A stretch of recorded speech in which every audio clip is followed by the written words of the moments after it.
Now for a little rest after breakfast. This is the life. Wait a sec. Isn't something important supposed to happen today? Oh, today's our big day! We're supposed to leave the Fortress of Mirapede! Come on, we've got to go complete the release procedures now!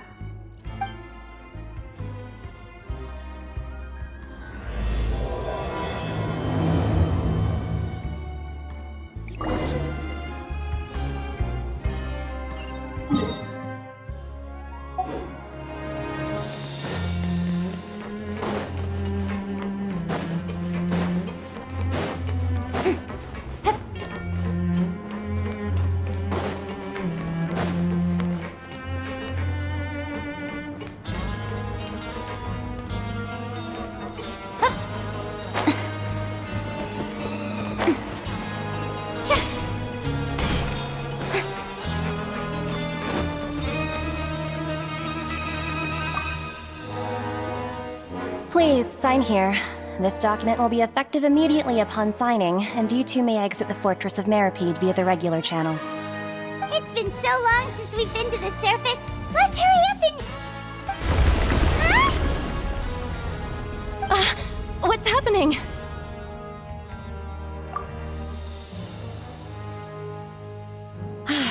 I'm fine, thanks. But I wonder what that tremor was just now. Let's go ask the Duke.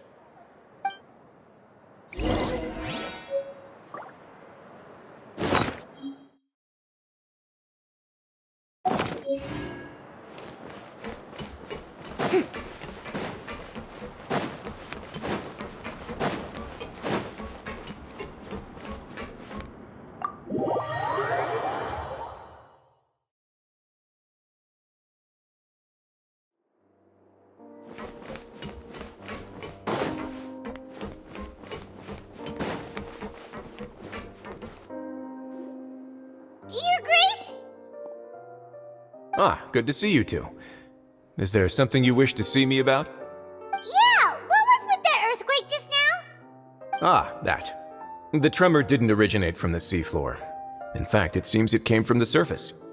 Over the years of serving as the warden here, I've developed a sense for distinguishing between what occurs on the surface and what occurs underwater. Besides, the seal that Monsieur Neuvillette set in place won't fail so easily. So the fortress is okay? If you recall our last incident, if there really were a problem, there would be crowds of inmates in a panic right now. Huh, you've got a point. Okay, seems we need to get back up to the surface and ask about what happened. By the way, do you know what day it is today? I believe today is this month's pipe cleaning day. Wait, seriously? Ah, yes. Have you completed your release papers? Yep. It's you two. Are you leaving now? That's right! Today is our last day in prison! But now that Paimon says that, it doesn't feel like we were confined here. It's actually been pretty nice. Oh yeah, Paimon feels fond of this place now. Then be sure to come back and visit. I'll miss you. If you've signed the release papers, then you're free to go. The guards will escort you out. You're not going to see us off? I knew you'd ask. All right, sure. Let's go. Well, you actually agreed. No worries, you must be busy. Paimon was just joking. Ah, so you do have a polite side, I see. After being down here for so long, I imagine you must feel like you're lacking companionship. Shall I come along too? Yeah, don't worry, we'll come back to see you. Paimon really likes the cafeteria here. The chefs sure do know how to make good grub. I hope you won't be here as convicts the next time I see you. We'll do our best to stay out of trouble. Well, it seems our work in the Fortress of Mirapede is finished. That's the end of another chapter in our journey. And since Nervlev was the one who asked us to come here, we should probably go report to him now. Next up, the Palais Mermonia! You're going to see Monsieur Nervylette? Please pass on our kind regards. I'm sure just your regards will do, no? I believe it would be the polite thing to do. You're right. I've heard the Palais has been terribly busy these days. Tell him that I hope he hasn't been overwhelmed by the recent string of troubles.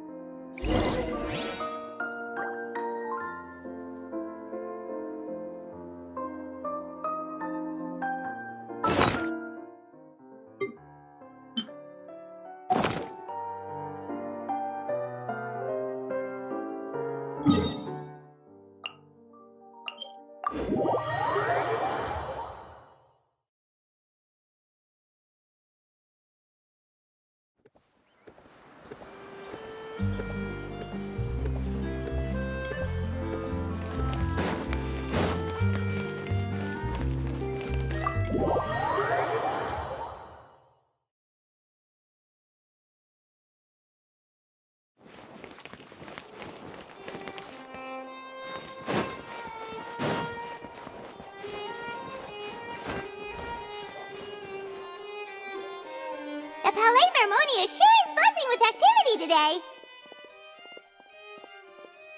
Halt! Huh? Oh, it's you two. Apologies. Monsieur Nervylette did say you'd be welcome at any time. Excuse me, would you mind helping me take a look at this report? I'll be right there.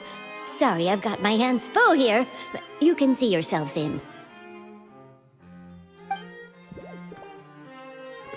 Everyone's so busy. Seems a lot has been happening.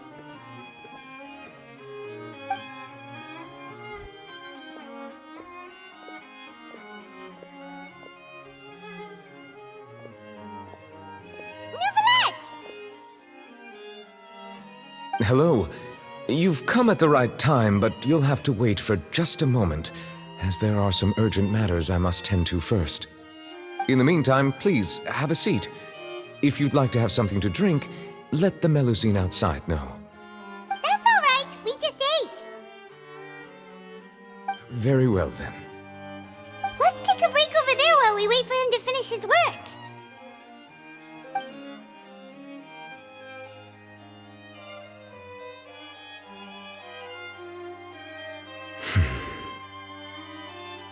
All right.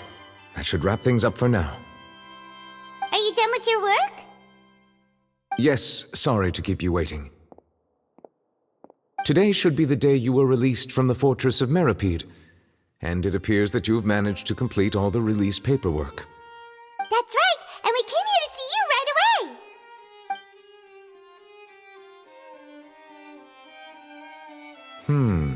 A massive whale.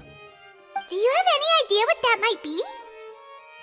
Judging from your description, that cannot have occurred in any ordinary waters, but rather something like the primordial sea. A whale of that size and shape cannot usually be found in the waters of Tevat. Therefore, we can only assume that Child is presently immersed in primordial seawater.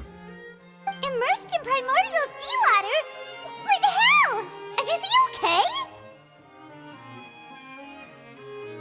Most people wouldn't be capable of entering in the first place. I'm not completely sure how he could have gotten there myself. Yes? What is it? Right! Paimon felt it too! We asked the Duke and he said it wasn't from underwater, so we figured you might know something about it. It turns out that I have just received a report about this particular matter. In fact, that's exactly what I was busy with a moment ago. The source of the tremor was here on the surface near Poisson, After the shaking stopped, the water levels in the Poisson area rose at an alarming rate. The water levels rose? Oh no! What about all the people there? Fortunately, the water levels only rose for a short period of time and have already returned to normal now. However, I still have a bad feeling about the whole phenomenon. If the change in water levels is connected with the leaking primordial seawater, then the situation in Poisson may be much worse than it appears. Navia should be in Poisson, right? We need to go check on her! I would also like to go there as soon as possible, but I'm afraid I can't leave just yet. We must immediately formulate disaster prevention plans for the surrounding coastal areas to avoid potential catastrophes. I'll have to ask you two to go to Poisson first. I'll meet you there to check on the situation once I've finished things here. There's no time to lose! Let's get going! Please be careful.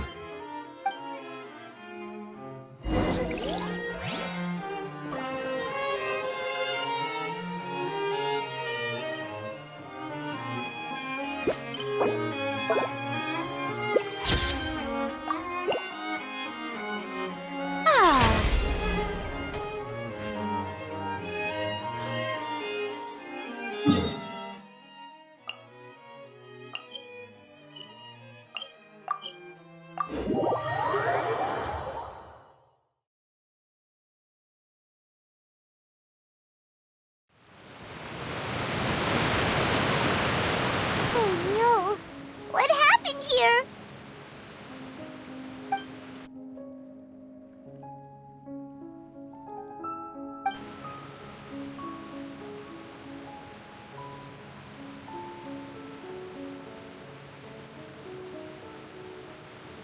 Navia should be around here, right? We need to make sure she's still... Paimon means we need to check on her.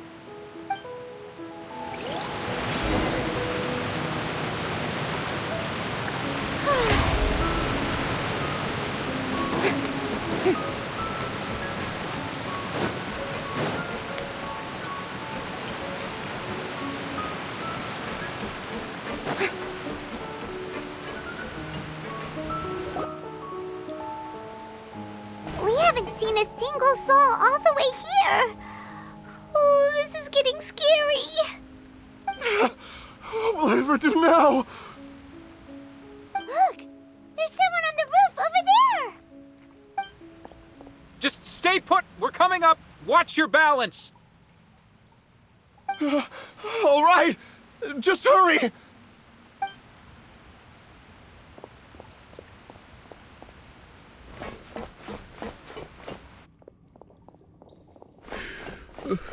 I'm not young anymore. How will I survive on my own? My Desiree! Oh, he looks pretty sad. My leg! My leg! How could this have happened? It hurts! Just hang in there. Help is on the way. You can hold my hand if it makes you feel better.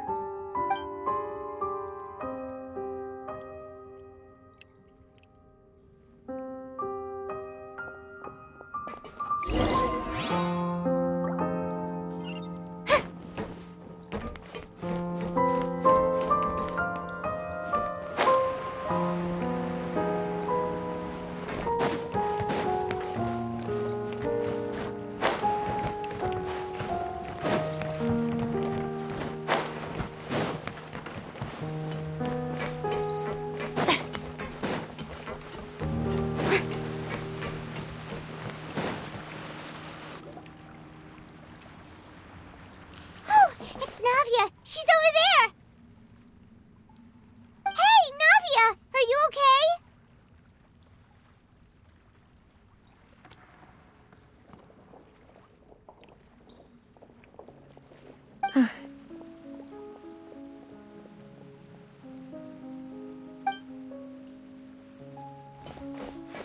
You're here.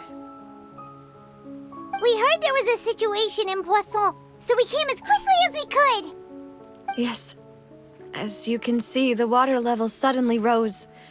It caused quite the disturbance, in fact.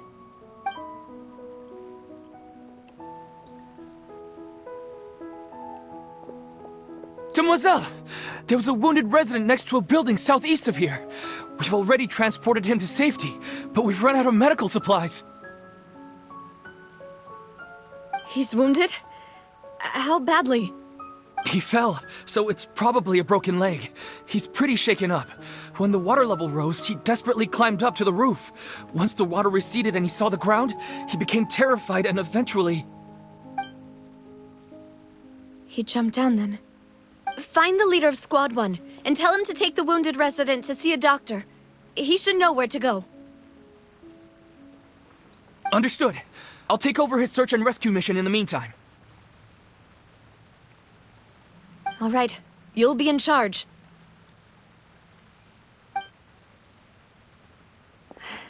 I'm sorry. Where were we? The situation in Poisson? Right. Allow me to explain. A little earlier, we suddenly heard a loud noise. At first, everyone thought that something might have exploded in the waterways. But before we knew it, water started pouring out from everywhere. The rushing water seemed a little odd, almost like the unique color of primordial seawater. Some people didn't realize the danger and thought it was just ordinary water, leaking from somewhere. Everyone on the street who happened to be close to the water didn't have a chance to escape.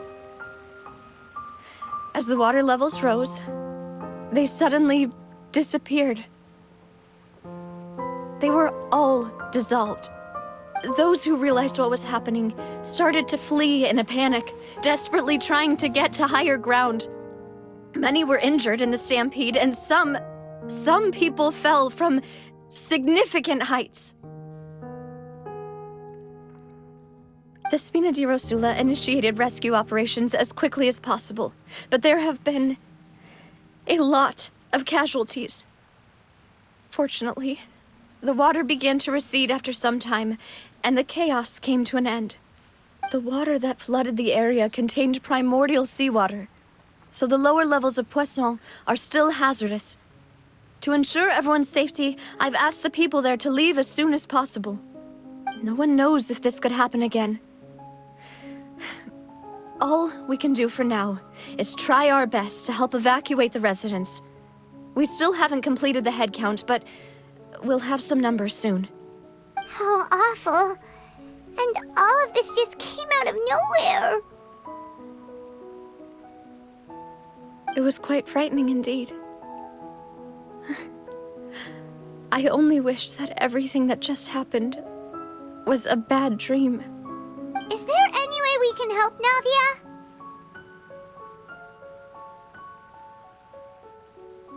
Thank you for being so willing to help in a moment of crisis like this. You don't know how much it means to me. I really can't express how grateful I am.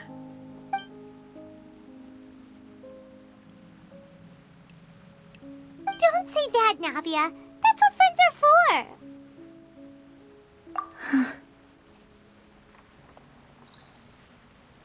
Demoiselle! We've got a situation here! I'll be right there. Sorry, I need to go for now. And out she goes.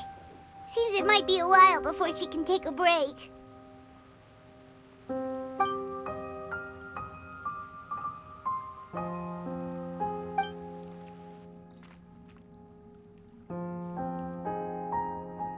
Okay, the wounded are being tended to, and we finished a preliminary head count. More support has just arrived, so I suppose I finally have a moment to focus on my own matters. Of course, we should remain ready for anything, and continue doing our best to rescue others. I'll be sure to have everyone at the Spina di Rosula ready to render assistance. Traveler, Paimon, would you two accompany me to my father's grave for a moment? Huh? Right now?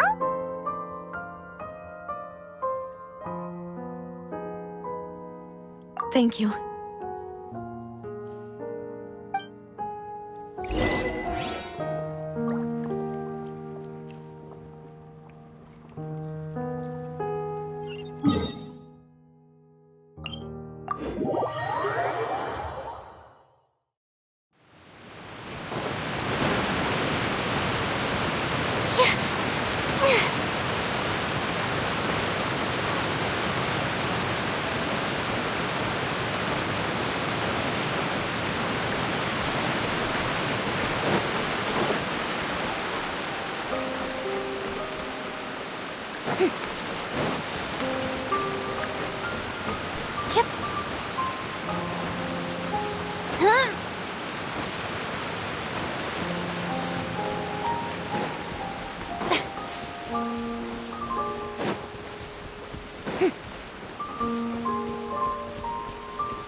Not a lot of people here, huh? Well, given the time of day and the whole situation in Poisson, Paimon doesn't think there'd be a ton of people here visiting graves. Right. That's how things are now. The living are so exhausted that they've no strength to spare any words for the dead. Navia?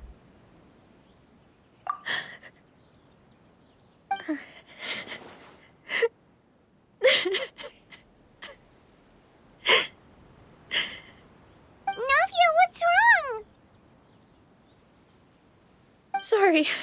I just... Malus and Silver... They won't ever come back here again. What should I do, Papa? Huh? What happened to them? Everyone agreed on the rescue plan, but still... I was the one who initiated it.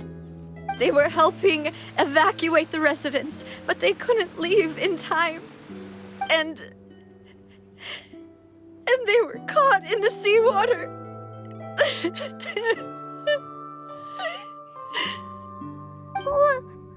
What should we do? I've known them for so long. And I know they weren't afraid. But I could at least hold a funeral for my father. And I know where he rests. But as for Malus and Silver, they're just... gone. I just can't...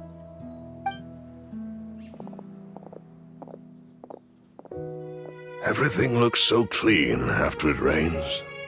Even the gravestones. I didn't expect that you'd enjoy a glass of red wine in front of Master Callus's grave. I can understand. Besides, the scenery here isn't half bad. See, it's not just me. I always want to bring something when I visit Papa.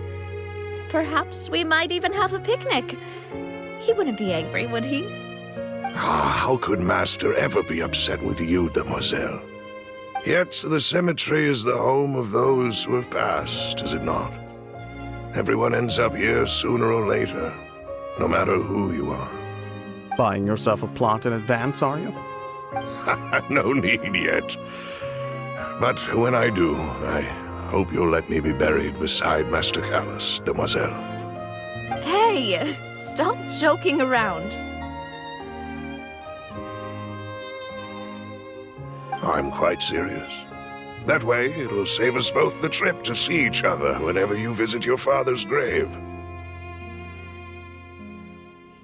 That makes sense. In that case, could I be buried on his other side?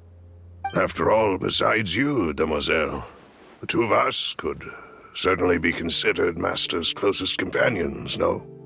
Personally, I believe we fill those shoes just fine. Why are you bringing this up all of a sudden? Seriously. All right. I'll remember your requests. But I'd really prefer not to talk about this stuff. And what do you mean by saving me a trip? I'd make the journey even if I had to visit you two somewhere else. I'd promised to let them rest in peace here. But here I am breaking that promise. I'm sorry for letting you see me in a mess like this. I don't usually cry, really. Paimon doesn't know how to help you feel better. But, well, she understands how you feel. I had always thought I could make my wishes come true. But now that I think about it, that never solely relied on me. Many things can only be accomplished with someone else's help. Malus and Silver have helped me so much. But by contrast, I could do nothing for them. I'm so sorry. You can spend as much time as you need here, Navia. We'll stay with you. Thank you. Right now, you don't know how much that means. By the way, you can have a look at this. It's a list of victims from the incident that took place here.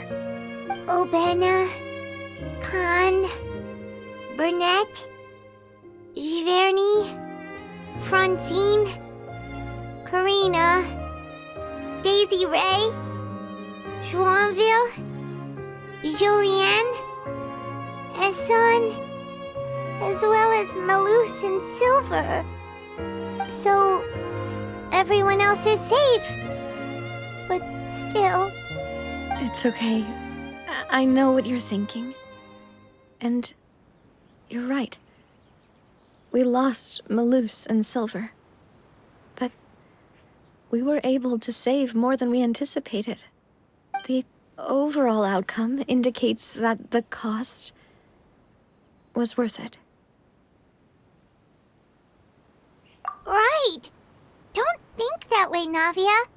One person might be saved at the expense of another, sure, but that isn't something we should ever consider a trade. Malus and Silver were not the price for saving anyone. They're heroes. You're right. Thank you, Paimon. What you said just now was pretty amazing, actually. I'll remember your words. Oh, really? Seems you've become more eloquent in the time since we last met. The knave? What are you doing here? Is everything going well on your side? Yes, my people are carrying out the mission according to your request. All the residents of Poisson have been evacuated, and we're preparing to relocate them to higher ground. As for these supplies, we have everything taken care of. There is no need to worry.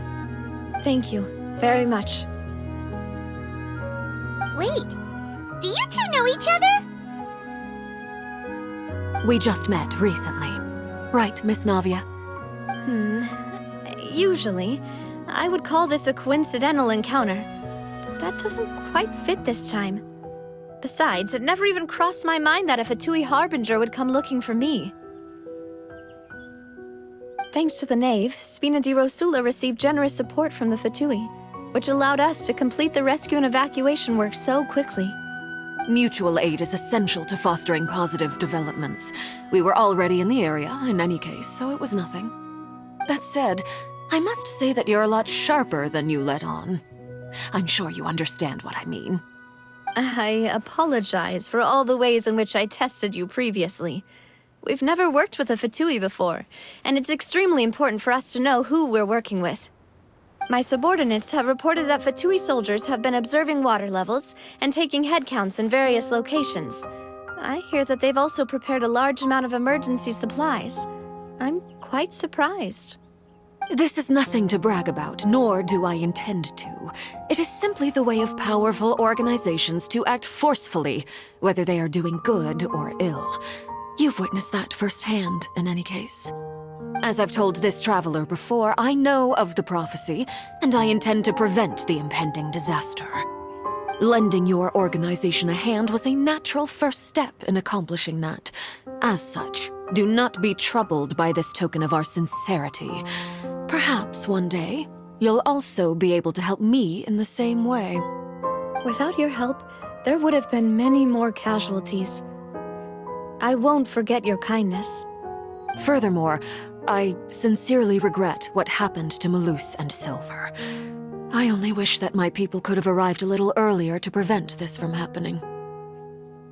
Don't say that. You and your subordinates did everything you could. As Paimon said, Malus and Silver didn't choose to sacrifice themselves for any specific person, and they weren't the price paid for other salvation. They chose to become heroes themselves. I've never liked hearing people put it that way. It's like trying to relieve pain by saying some noble-sounding words. But right now, there's nothing more suitable. They really did become heroes. You're right. I'm sorry for your loss, Miss Navia.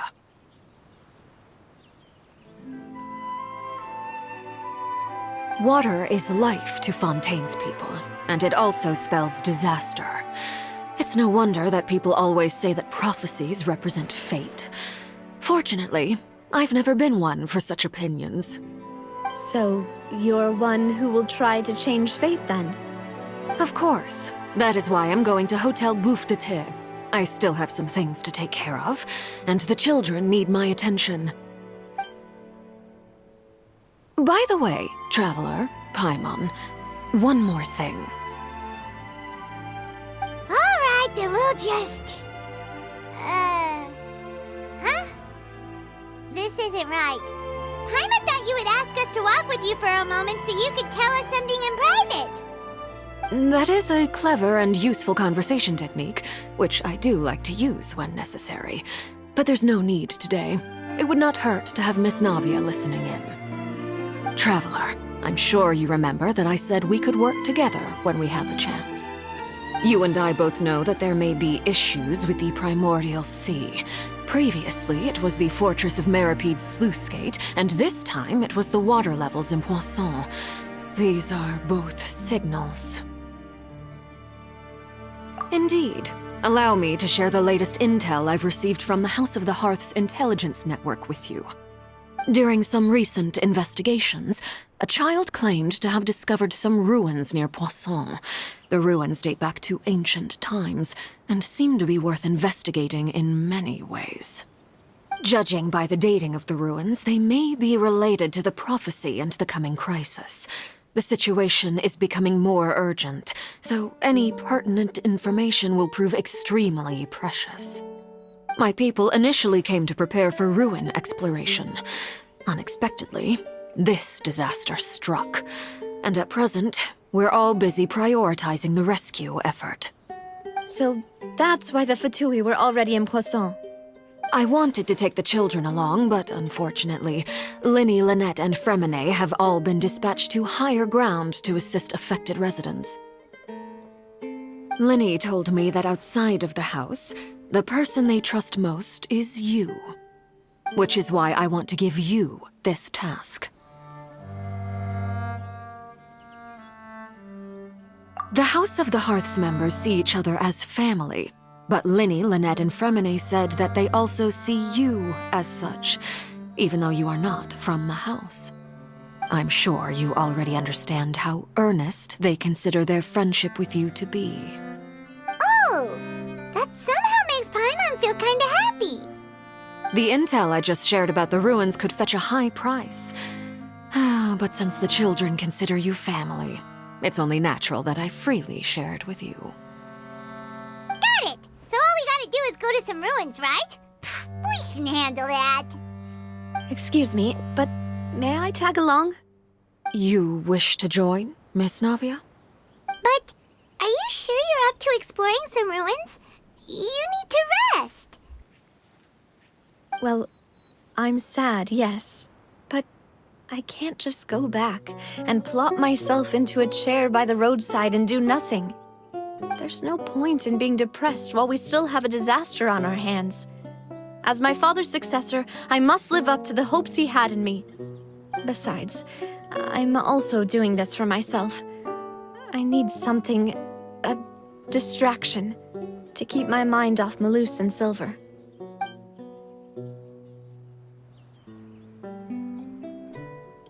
Since you put it that way, I have no objections. What do you say, traveler?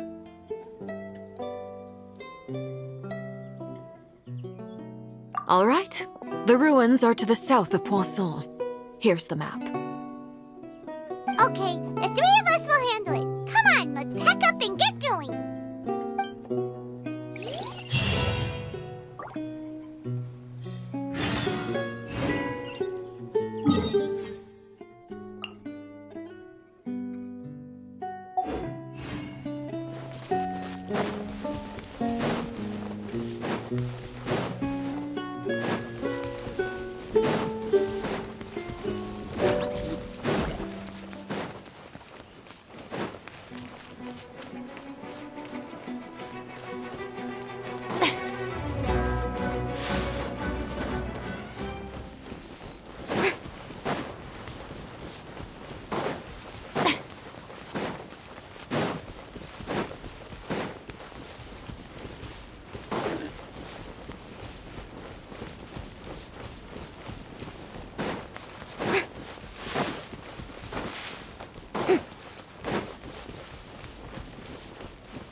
So, are these the ruins the knave was talking about?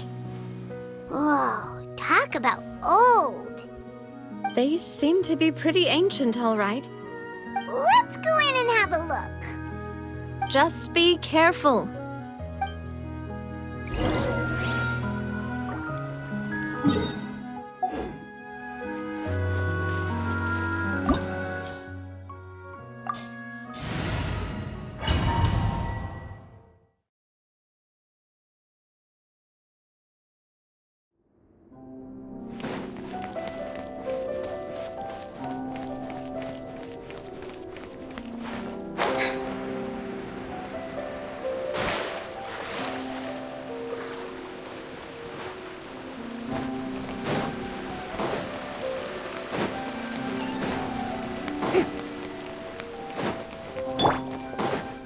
Down! The doctor received! Be sanctified. Silence! Strike a pose! There is no escape! A bit of help. Seems like an emergency. Dada Kundala.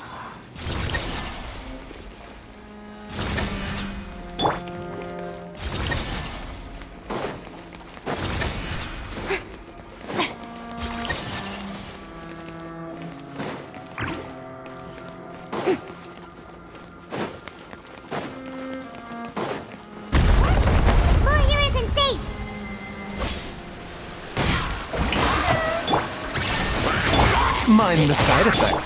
Settle down!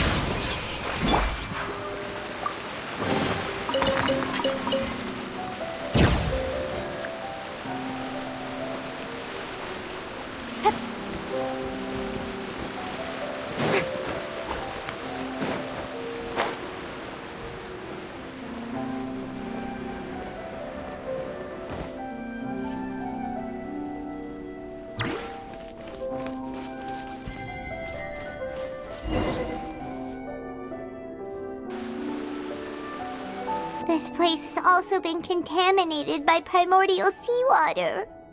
Yeah. And a lot of it, too. A Fontanian would most likely dissolve the moment they fell in. Right! You can't go down if there's primordial seawater. It's too dangerous, and it won't be any help for you to just stay here. Don't get Paimon wrong. We're not saying you're useless. It's just that... No, you're right. I can't do anything in this situation. I'll leave this to you.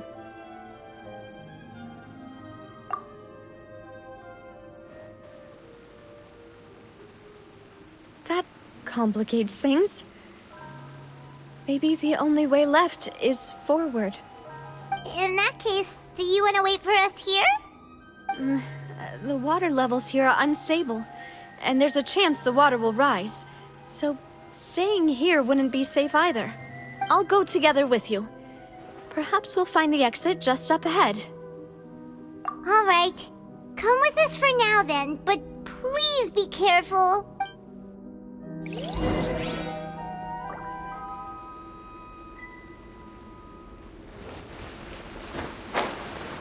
Oh no, it's a dead end! Let's try climbing over from the side.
With this bridge!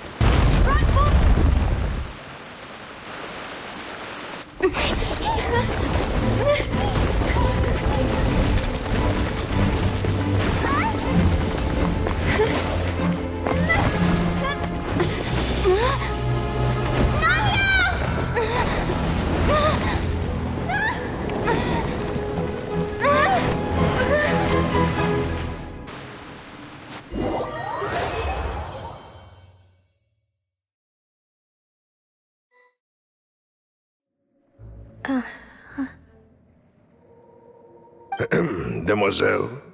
Huh? Demoiselle, what are you doing here by yourself? Would you be standing here till dark if I hadn't come to get you? Maybe she just wants some time to herself, Malus. Oh, was I sleeping? Yes, it would appear so. I must be tired. That's quite possible. However, you were the one that suggested we go out for a walk. Oh, right. I nearly forgot. It must have slipped my mind when I dozed off. I haven't had a nap today yet. Have I? This is a familiar feeling, yet something's a little strange. Is something the matter, Demoiselle? Oh, no. No, I'm fine. I was just trying to recall why we came out for a walk. Do you remember Mr. Giverny? He'd requested our help before with foreign merchants who had a debt dispute with him, and we'd resolved the matter not long ago. We were headed to see how things were going with him at the moment. Ah, right. Yes. I remember now. Oh, Miss Navia. Ah, Mr. Malus. And Mr. Silver, too. It's good to see all of you. Ah, how have you been? I've been great. Thanks to your help, those bothersome merchants finally realized that I wasn't the one they were looking for. Why, I wasn't even the guarantor for that person. They were knocking at my door day and night. Even my neighbor Obina was getting fed up with them. Sometimes force is required to calm someone down and get them to listen to what you have to say. That's right. Oh, by the way, Burnett, what was it that you wanted to give to Miss Navia again? Oh, yes. One moment, I have it right here. Miss Navia, these are some flower seeds that I prepared. Please take them. They're a very good variety, and they'll become very big and beautiful once they bloom. I don't know what we would have done without your help, so this is a little token of our appreciation. I hope you won't refuse. Ah, did you cultivate them yourself? Thank you so much. I'll certainly take them. Malus, we do still have some empty flower pots at home, right?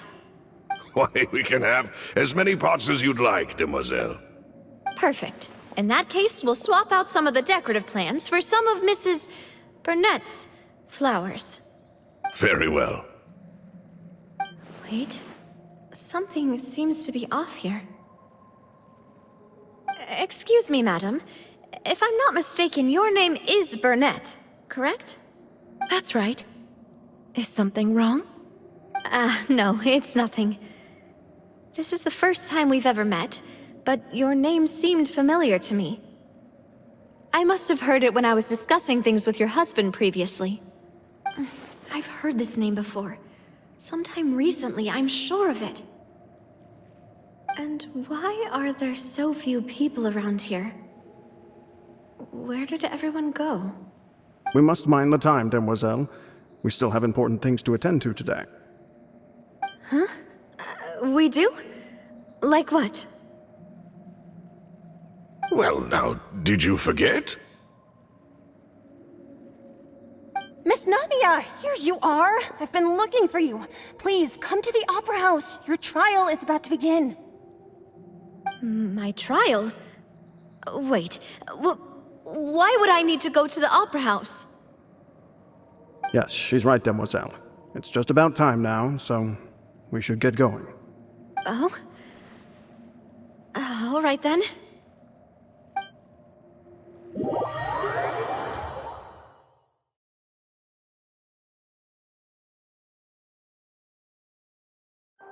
Look, it's Navia!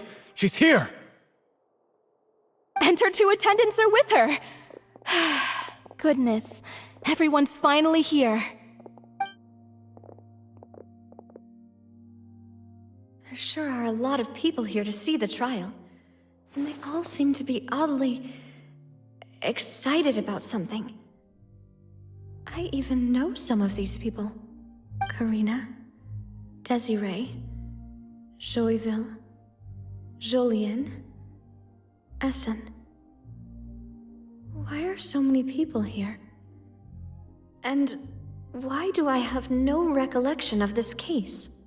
And as for the judge... huh? Where's Monsieur Neuvillette? Please sit in the defendant's seat. Don't worry, Silver and I shall accompany you. All right.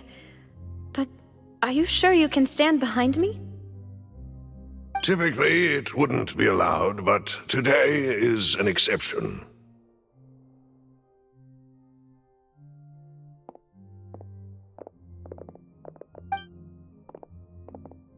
Hey, what kind of place do they think this is? Come on, do they have any idea what they're doing? Seriously. Enough with the whispering! Could someone please tell me where Monsieur Neuvillette is, and why I'm standing trial? My dear Miss Navia, have you not yet realized what you've done? In that case, allow me to explain. As all here know, you are Master Callus's successor, the head of the Spina di Rosula, someone held in high regard by every soul in Poisson. After you took over the Spina, you treated all of us just like the late Master Callus had. If anyone in need reached out to you for help, you responded. Not only you, but your butler, your subordinates, nearly everyone in the Spina di Rosula fought for the well-being of those in Poisson. Wait a moment. Aren't you just proving that I'm a good person? Yes, correct. Absolutely right. And that is why you stand accused. You have helped so many people get through so many difficulties. You are one with us. We are inseparable. We are one big family, all of us who are from Poisson, inextricably linked. And with you being so important, we couldn't possibly do without you. Therefore, this fair and honorable court shall declare you guilty, and you shall stay here. You will be together with us forever. Huh? What are you saying? Everything you have said is correct. I have indeed done a lot for my hometown, and I would be willing to be with you all, but what is the purpose of having me stand here like this? What is there to discuss? Ah, well, if that's what you think, then I have no further comments. How wonderful, Miss Navia!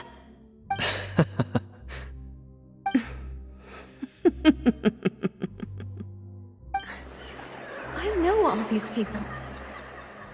Why are they laughing? I seem to remember now. Yes, I get it. This trial is... Wait just a moment. This isn't right! Malus?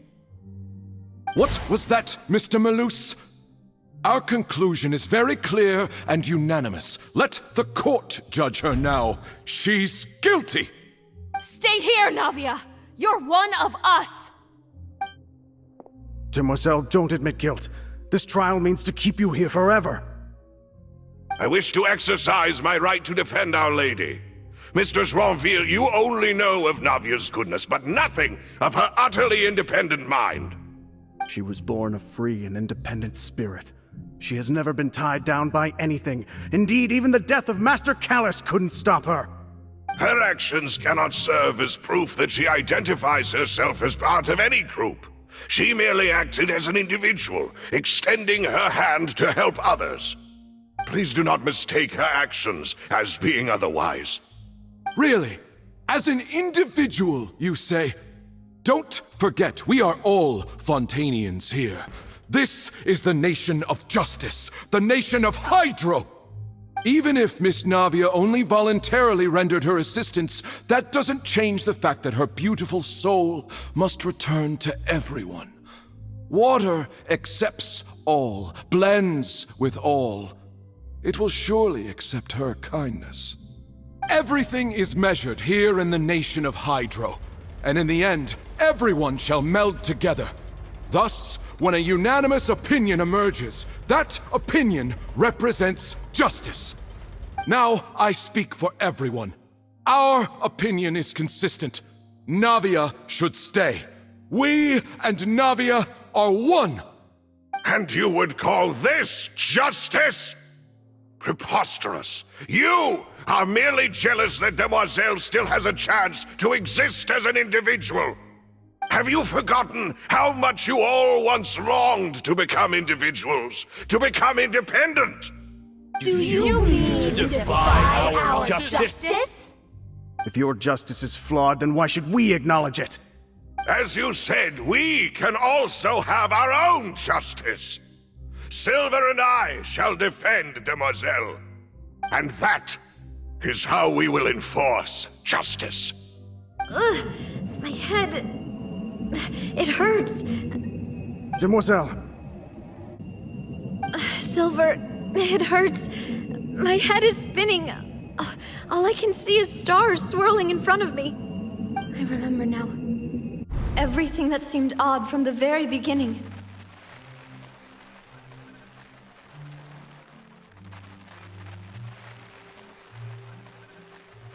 Karina, Desiree, Joyville, Jolien, Essen, and Mr. Giverny and Mrs. Burnett, who we met earlier. Even Malus and Silver. I don't want to admit it, but they're all dead. Don't be afraid, and don't admit guilt. We will protect you to the very end. Absurd! Who are you to say that she cannot be judged? We are the majority, and in the nation of trials, the majority is absolute justice. We are the will of all. Don't let them escape! We shall keep Navia here with us! Mr. Malus and Mr. Silver, must you be so stubborn? How could the two of you possibly hope to stand against the collective? Do not resist. This judgment is fair and just.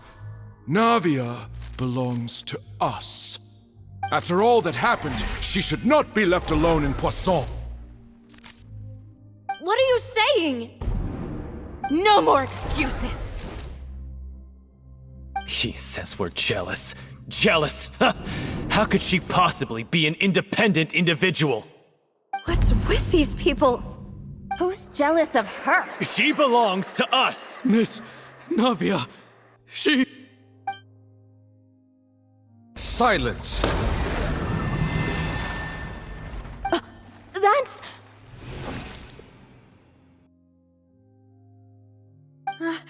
Monsieur Neuvillette! Such commotion is prohibited in the court. The accusations you just presented are nonsense and cannot constitute a proper trial. The court will adjourn for the rest of the day. In this, I shall hear no objections from any unauthorized party. Our thanks, Monsieur Neuvillette. Please leave with me, Miss Navia, while there is still time. But... Go on now, Demoiselle. This is your only chance to leave this place. What, can't bear to leave us behind or something?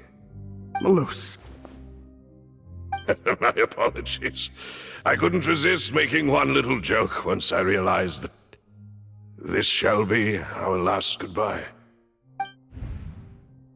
Malus... Silver... Quickly, you must come now! Goodbye, Demoiselle. Farewell.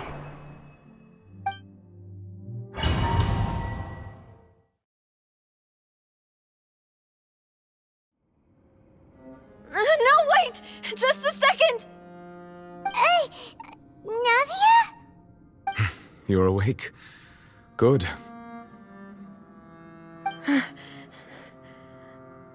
I must have been dreaming. Malus and Silver were still alive, and they were defending me at some insane trial. It looks like you're all right. Did all the sad feelings cause you to have a nightmare? Paimon could give you a hug. The ruins you were exploring suffered a cave-in. When I arrived, I found you falling toward the water. You were just about to be dissolved within, but I...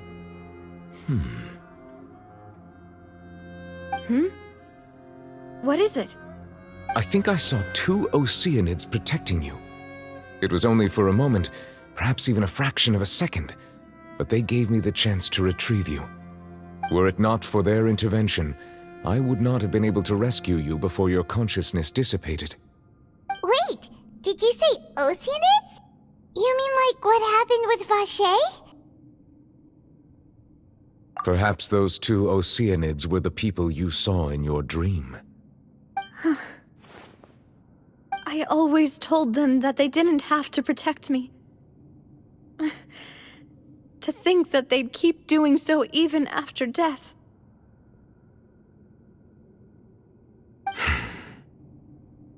Please come with me.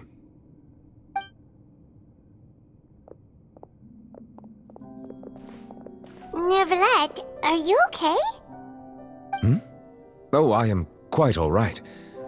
Perhaps there's something we could chat about? Why do you look so stiff all of a sudden? Oh, Paimon knows. You're the type who feels awkward when there's nothing to talk about, right? I merely thought that we should give Navia some time to herself. Huh? Why didn't you just say so then?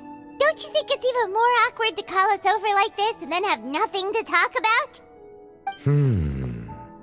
I suppose so. Ah, Sigewinne. I hope all is well with her these days. Her work in the Fortress of Meropide has not been too much for her, has it? No way! Don't worry. She's doing fine down there. She's an amazing head nurse.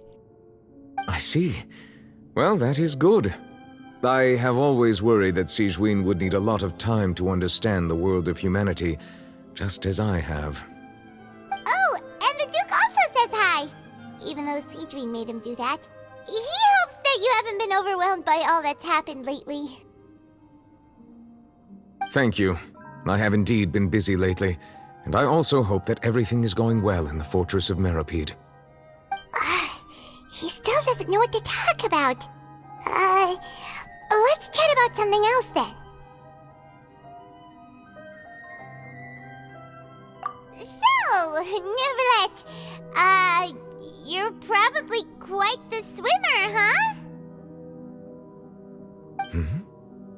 Yes, of course. This isn't going anywhere. Let's try something else. How did you find these ruins? Did the knave tell you? Yes, in fact. I had arranged to meet you in Poisson, but when I arrived, I discovered that the Fatui were helping the residents evacuate. They had even transported a large quantity of supplies to the area.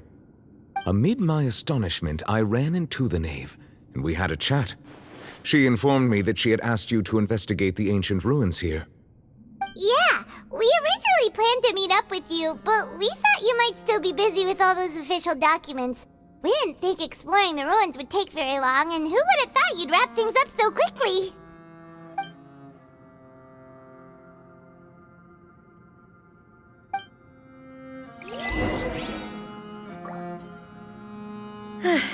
I'm sorry to have kept you all waiting like that. I'm feeling much better now. I guess we should get going again. Will you come with us, Monsieur Neuvillette? Yes, if you wouldn't mind my company. All right! Another one joins the party! Let's get going then!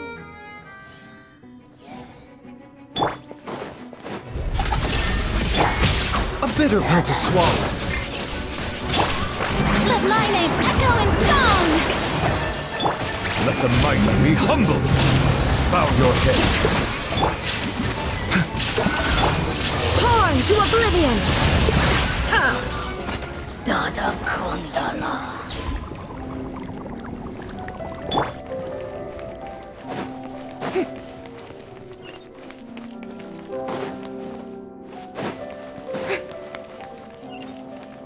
Oh no, another unstable path. Watch your step!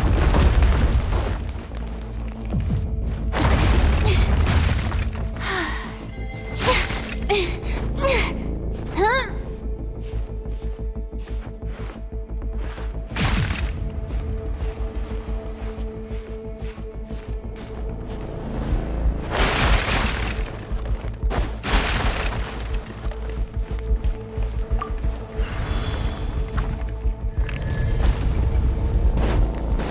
Watch out! There are rocks falling over here! Silence! Taking a turn for the better. The doctor will see.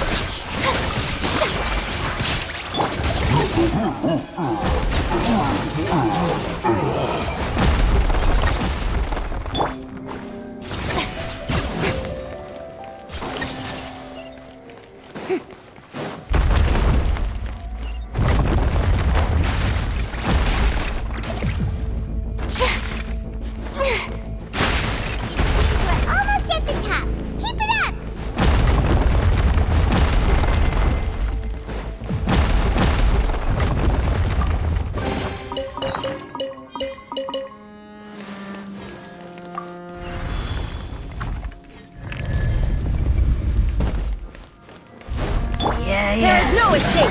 Be sanctified. Let the world collide! Mindless. Remember, health comes first. Shine down!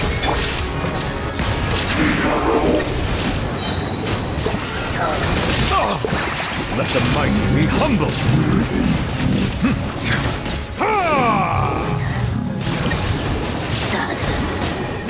Justice is bow your head. Dada Kundala.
Looks like we've reached the end. This is the place. There should not be any other hidden spaces in the vicinity. The path sure had some twists and turns, but it turns out that this place isn't actually that big.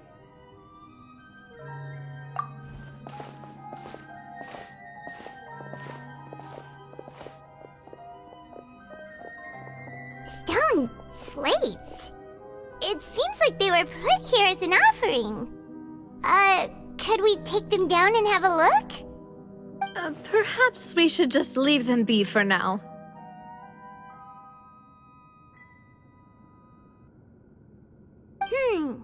There are 4 locations in total, but only 3 stone slates. The slate that should be in the first empty spot is missing. The surrounding walls also show signs of damage.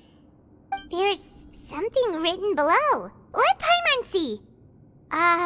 Reason dictates that this nation be destroyed. I shall record the history of its future here in its past. Say what? It feels like someone left these slates and these words here for a purpose. But does he mean that Fontaine should be destroyed?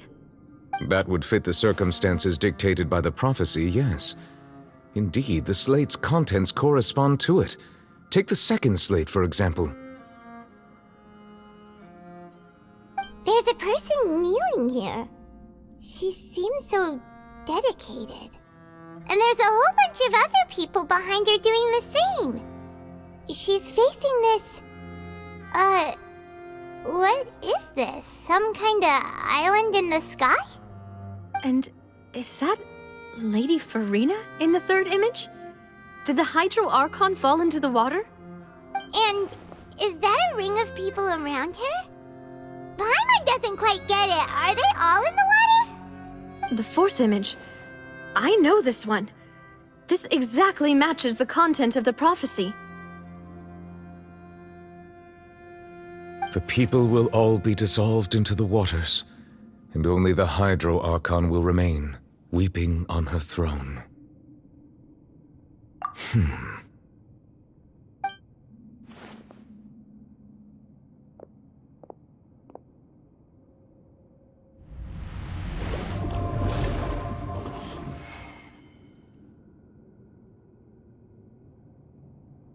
More information should be hidden in these slates, but I fear I cannot easily uncover it, most likely due to us missing the first slate. I am very sorry.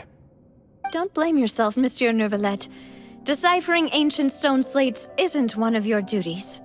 Ooh, Paimon's getting the chills just looking at these slates. This says that it's the history of the future, right? That means the prophecy sure to come true. I really hope it doesn't mean that.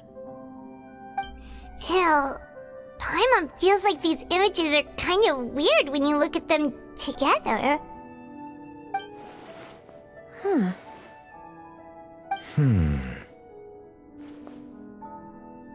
That's right!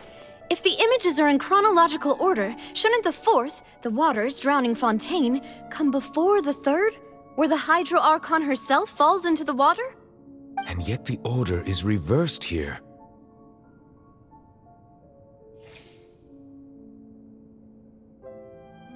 If we go by timing, Lady Farina only emerges in the third image. That means that the person in the second image might be the previous Hydro Archon. Egeria, then. I had never met her, but her appearance here does match the records. The previous Archon kneeling before the floating island in the skies, as if confessing a sin. Did she herself commit that sin? And if not, why would she be in such a posture? Also, I'm still wondering why these ancient stone slates are here at all. Judging from their contents, could this place be the origin of the prophecy? Does that mean that someone, or some people, once saw these slates? But who would have created these slates and left these words here?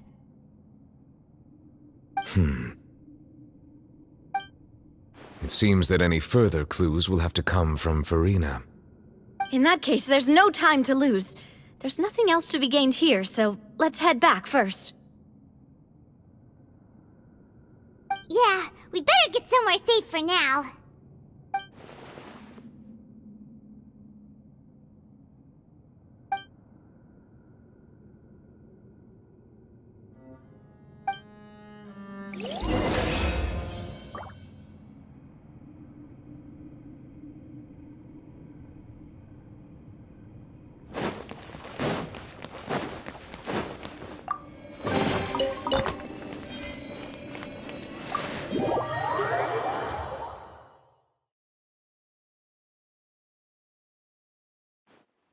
Let's split up here.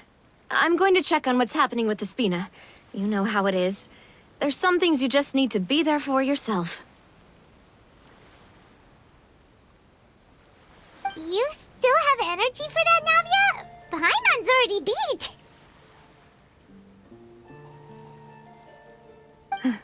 Just head back to the Fleuve Cendre and have a rest then. Thanks for keeping me company all this time. I'll depart as well. Thanks for your hard work today. Rest well, everyone. Traveler, I will go talk to Farina tomorrow morning to ask about the stone slates. I'm sure that you're concerned about this matter as well. If you have time, drop by my office. I will share the results of our discussion with you.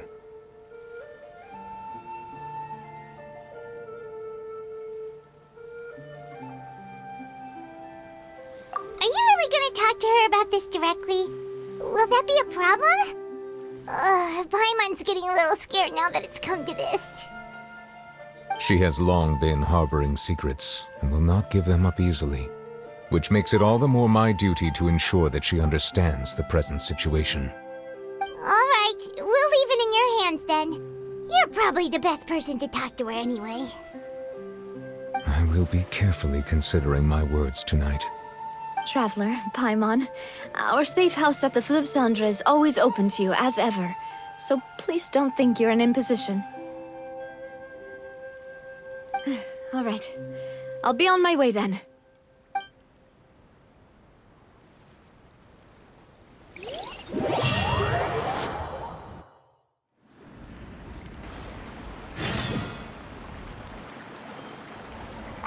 We're finally back! Welcome back. We've got a special menu prepared for you two tonight. Yay! And there's good food too! Navi, no, the boss is the best. Ooh, desserts! Nice, these are all Paimon's! Paimon's already starting to forget what happened today. Oh, that voice. Is that who I think it is? Huh? it's you two. What are you doing in Fontaine?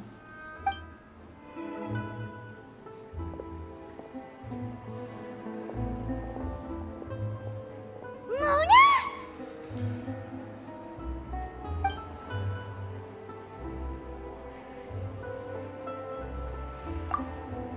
Seriously, nobody just uses a scry glass whenever they've got time to just see who they'll meet on the road. Still, we didn't expect to see you here. Wait, you're not a Fontanian, are you, Mona? Well, I have some business to attend to here, so I booked a hotel in the city. I was just out for a stroll when I bumped into you. Quite unexpectedly, if I might add. Why did you think I was from Fontaine, though? Is that because Magistus doesn't sound much like a Mondstadter surname? Yeah, let's go with that. Well, I used to have my own surname, which was, well, some other thing. Either way, the old hag told me when she took me as her disciple that the first step to being a great astrologist's pupil was to change that name. There was nothing for it, really. She really is amazing at astrology, so I changed my name to what it is now according to her wishes. To my surprise, however, Magistus is not the name of some ancient house or clan. It isn't? Nope. Although it is used by us in place of surnames, it generally just means great. Wow! Imagine including a boast in your name. Wait, are you gonna have to put that into your genealogy as well?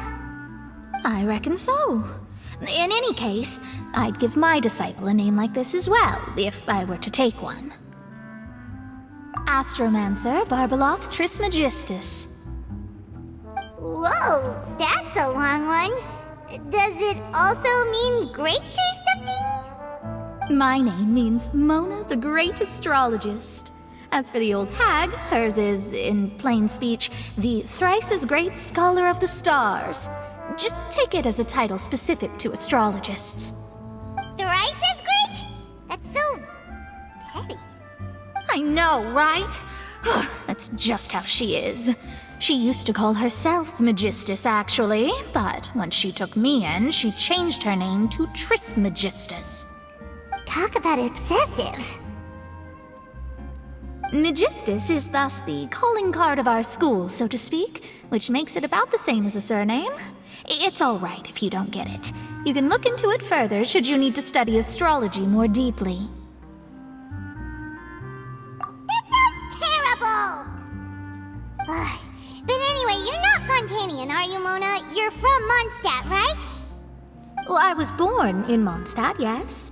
My parents migrated to Dorman Port, and I traveled with the old hag for a while, after which I settled down in Mondstadt City. Oh, that's a good thing then. At least we know you won't be dissolved by Fontaine's waters. Speaking of that, I'm sure you're aware that a bunch of things have happened here in Fontaine, right?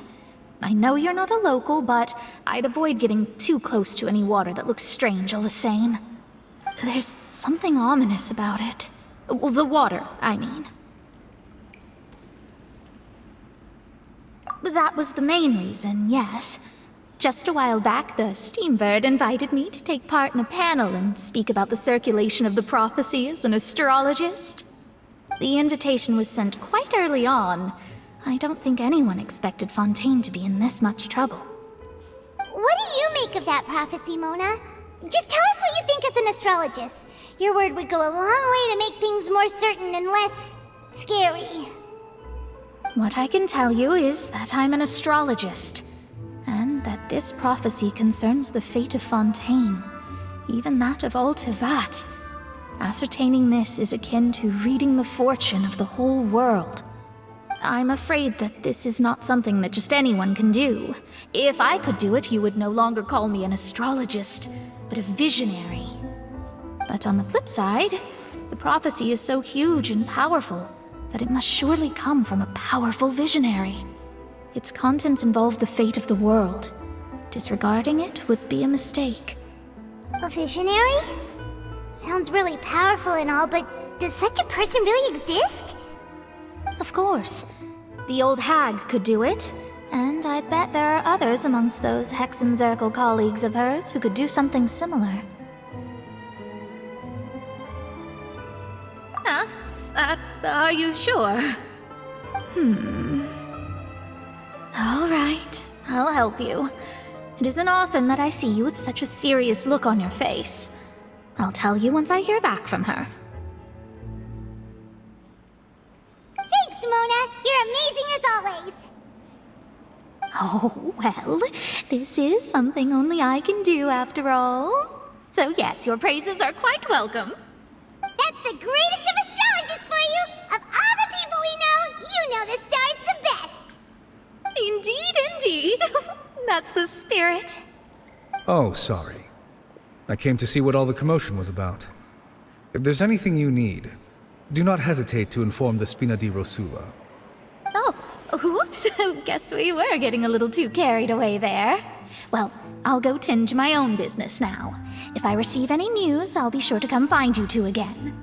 And there she goes, quick as rushing water.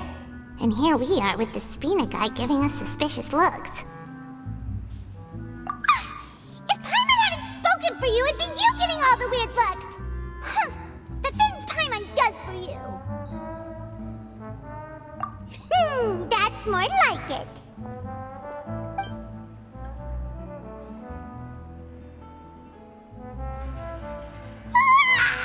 Good morning. To be honest, Paimon's still feeling kinda sleepy. But it's time to get up, Traveler. We agreed to go see Neuvillette, so let's pack it up and get going.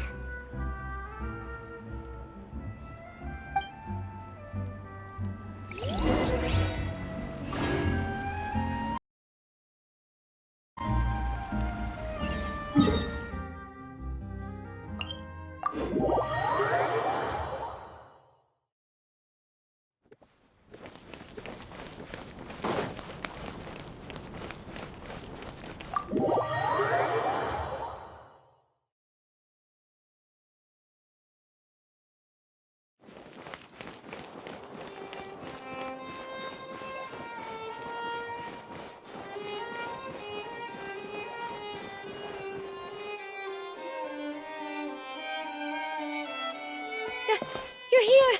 Finally! Is something wrong? Monsieur Neuvillette and Lady Farina, they seem to have gotten into a dispute. Please go see for yourself.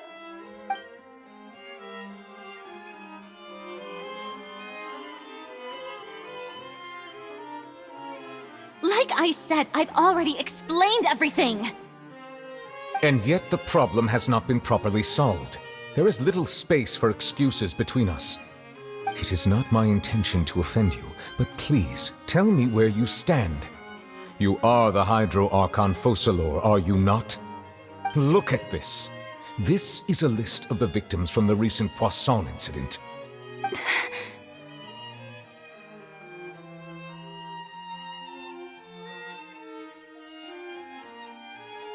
You mean... they're all... We did not arrive in time to avert this disaster, and I will not have it happen again. I will say this once more. You must tell me everything you know. Yesterday, I found 3 stone slates in some ancient ruins near Poisson. Do you know anything about those? Seriously? You're questioning me like this is a court case now. I don't know anything about that.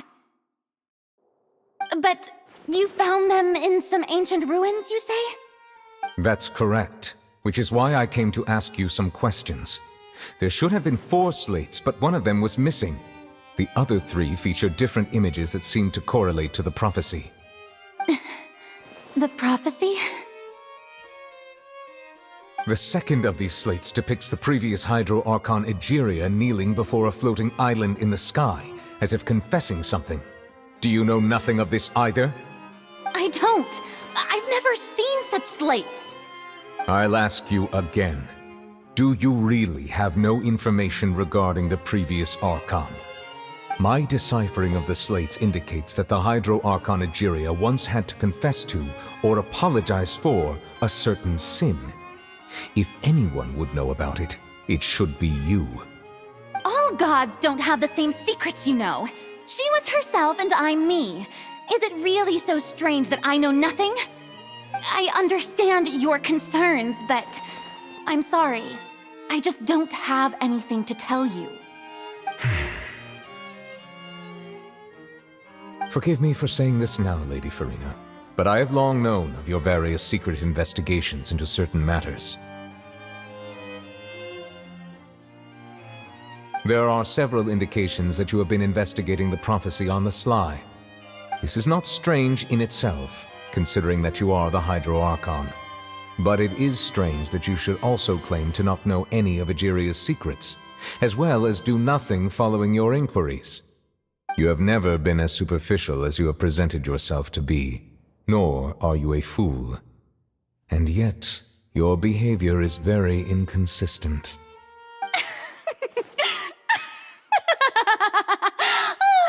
So you've been watching me all this time, have you? I didn't think you were that type. You...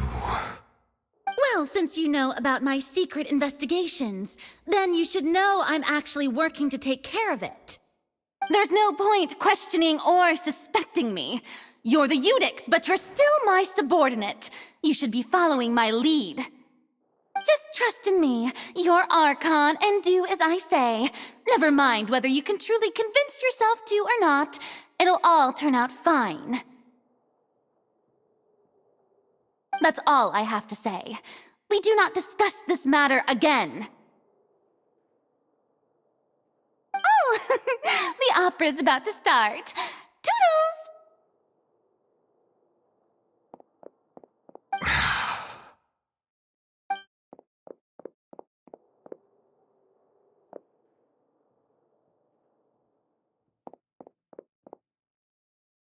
Did Farina not notice us standing by the door? Wonder what's up with her. She was smiling. She didn't seem in the mood to care if we were listening in or not.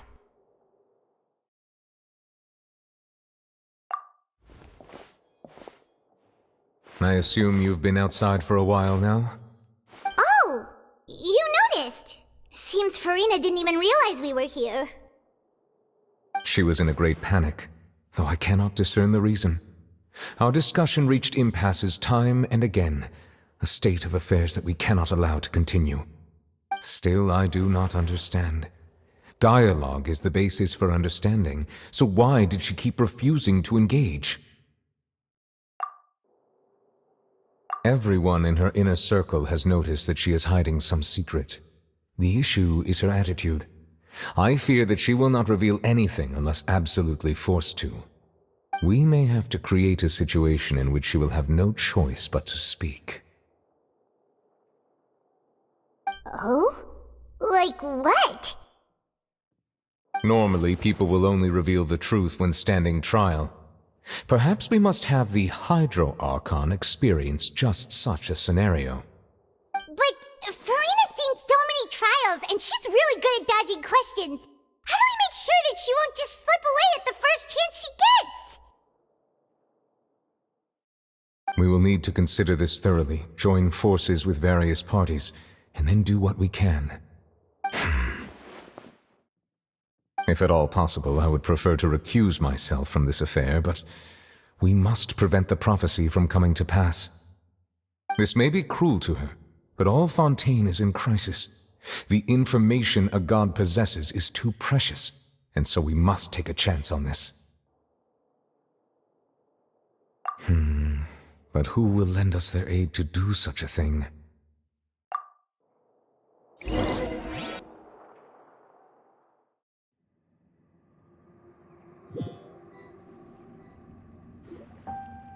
Well, that's everyone, huh? Speaking of which, it was pretty smart of you to think of hiding here. Poisson was just involved in a disaster, so it's presently devoid of people. That naturally makes it the best choice. And here you are drinking tea like it's the most natural thing in the world, huh? That's what families should do. sit and enjoy a leisurely time together. It's nice to enjoy tea here, you know? Care for a cup? Lend me your ears, everyone. Or perhaps one of you might like to start us off. How about you, friend? Me? No, I don't think I can. Then, how about you, good sir? I fear that I will cause the mood on this boat to become as somber as it is in court. Well then, I guess we're lucky we've got a local like me to organize things. Wonderful, the spotlight at last. I guess I'll be facilitating things from here. That was a little long-winded, don't you think? Oh, you might be right. Anyway, to cut to the chase, our friend here, the Traveler, has brought us together to discuss something. As for what that is, well, let's start by saying that we'll be pooling our efforts together to create a series of traps. Oh, how intriguing. Well, it's just an expression, really. One that I just learned from Chlorand, and used on the spot. So, let's invite her to explain in detail. A round of applause, please.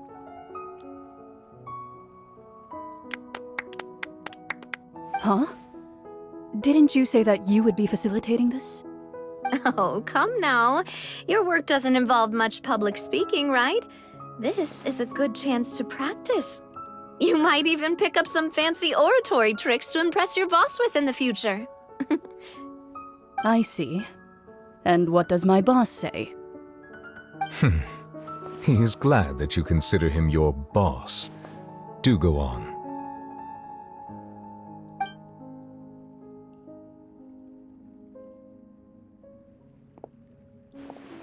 In that case, do any of you have experience hunting? Not that I recall. Fremine and I once used a wooden stick in a basket to catch wild rabbits when we were younger. As for Lynette, oh, right. You were sick that day, weren't you? I've also gone diving to catch some fish before. Does that count? I'm afraid not. You may or may not have heard, but Fontaine once played host to a group known as the Marechaussee Hunters. Though that was their name, they did not hunt animals, but rather various monsters left behind by the ancient dynasty of King Remus. Today, Fontaine's monster population has already thinned greatly, so the hunters have blended back into society, taking up arms in other lines of work. They even left a unique methodology of hunting in their wake. A trap comprises of the following components: bait, a trigger, and a containment device. Sometimes a lethal implement will also be necessary to deal with the prey. So, if we were to build a trap together, right now, what would you choose to build it with? For me, I would prefer something basket-shaped. Pigeons and rabbits will see the bait and naturally enter the snare. Our line of work requires a deft hand, and we're some of the best in the industry, so you can count on our techniques. You used some of those techniques while moving the people of Poisson, didn't you? My subordinates mentioned that you even performed some magic for the bawling children. Yes, and I even managed to gather some intelligence in the meantime. I'm quite the multitasker if I do say so myself. I'm afraid I can't claim that as my strong suit. I prefer more stable methods, like placing bait in the water and waiting for the fish to come within reach. That's the kind of method I would count on. Calm and steady. Exactly the kind of person who would catch loads of fish. And I can be their assistant. With discretion, I'm sure. I'd probably use some sort of mechanical animal. Papa once bought me some small clockwork squirrels, mice, and such. When placed in the forest, they can attract others of their kind. I remember that you liked those too, didn't you? I did. And that would be a good way to go about it. If they're realistic enough, animals of the same kind will follow them all the way to the trap. What about you, Monsieur Neuvillette? I fear I do not have any related experience. That makes sense. You usually solve problems directly, without the use of any such tricks. But I do have one more question for you, monsieur. If we were to create a trap now, how would you design it? I would like for it to be effective, but bring no harm to the prey. A more gentle trap would be ideal. Kind, as always. However, our intention doesn't necessarily change the containment device and the type of implement we need. If we wanted to kill the prey in one strike, we would need a powerful implement. However, that also goes for prey that must be captured and safely contained. Wait, why's that? Only a hunter who's a true expert at subduing their prey can snare it without harming it. The line that divides life and death is often exceedingly thin. So are we going hunting together? Huh. We hadn't thought of seeing ourselves as hunters. It kinda works, but maybe it's still not the best metaphor. If our means of capturing and dealing with our prey is to put them on trial, then the hunting metaphor is actually quite accurate. But we shall require much more courage than any hunter to judge a god, a being whose seat is an exalted throne. Oh, so that's what's going on. Sounds very interesting.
It's been a tough few days, hasn't it? So much has been happening. Paimon didn't think the meetings would go on for so long, but everyone seemed pretty fired up, huh? Paimon thought they'd be at least a little frightened. Well, Fremine was, now that Paimon thinks about it, but everyone else just looked a little surprised. Well... It's hard to say. Paimon doesn't have any experience with this sort of thing. But with you around, Paimon sure will do great. After all, you're the most reliable person in the world, aren't you? Huh?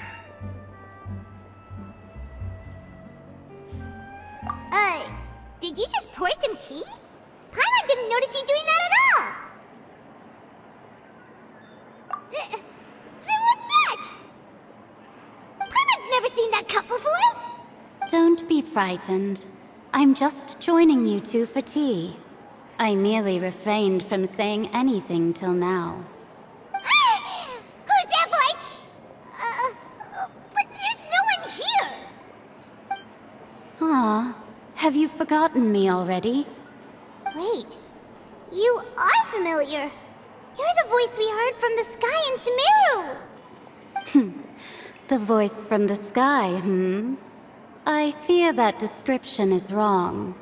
Though, not completely wrong.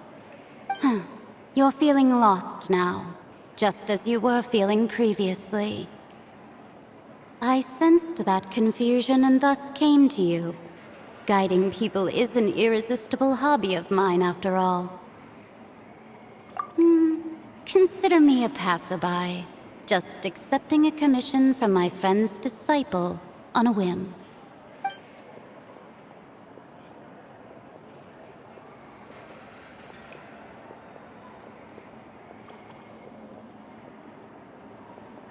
The prophecy. Yes, what has been prophesied will be fulfilled. You may view such things as the history of the future. What? Then is there any way we can stop it? I believe you have witnessed a failed attempt with your own eyes. Can everything in Tevat so easily be changed? Ah, so you've caught on.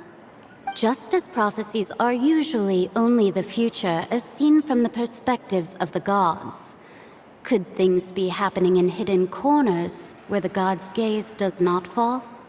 Are the things that you shall see different from the fate that the gods perceive?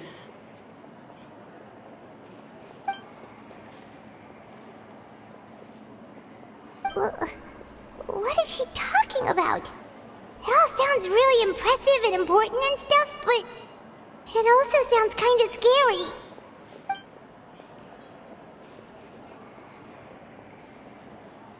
I believe that you understand, right? Some things are insignificant, but others you must reach out to change.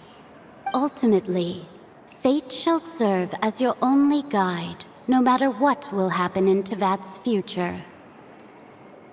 All you need to do is to play your part. This was good tea, by the way. Thank you for your hospitality. Well, that'll be all for today. The voice. It's gone.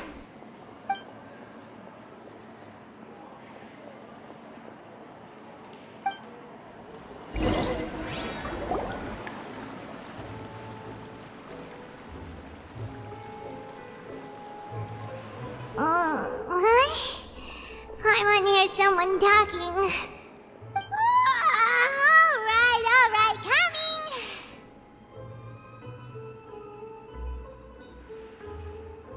Hey, it's you who's getting lazy, okay? Well, I see I've walked in on some lively banter. Luna!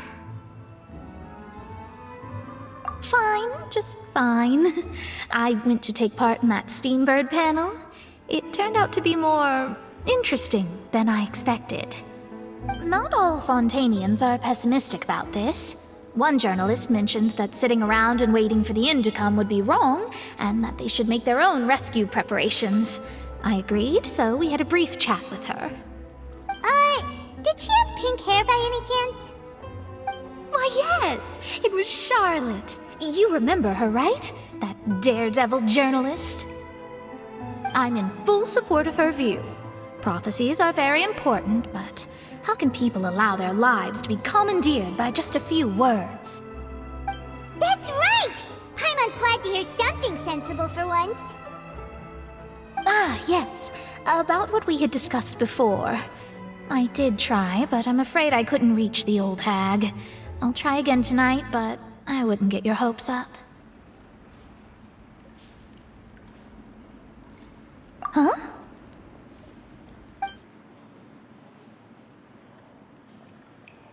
Goodness gracious. Are you serious? She said that even the god's gaze has blind spots. Pretty bold if you ask Paimon. Most people would believe the gods to be all-knowing, right? The Hexen Circle members are certainly anything but ordinary. As for the mage named N, the old hag has mentioned her a few times. She said that N's sense of direction is incredible, and that she loves guiding those who are lost. But I've never met her, and if she were still alive, she'd be... Well, suffice it to say that the hag's at least a few hundred now, and N's been around for longer than that. Whoa, the Hexen Circle sounds like a scary group. But they must really stay in shape to live so long. Their abilities alone are pretty terrifying. If she came to see you personally, then the problem you're facing must truly be of great importance. Well, it's not like Paimon could understand anything she said. Yes, she was quite cryptic, but I suspect she means that there is still a way to turn things around. She didn't say when or what that would be, though, so... Perhaps it is something that you cannot know right now.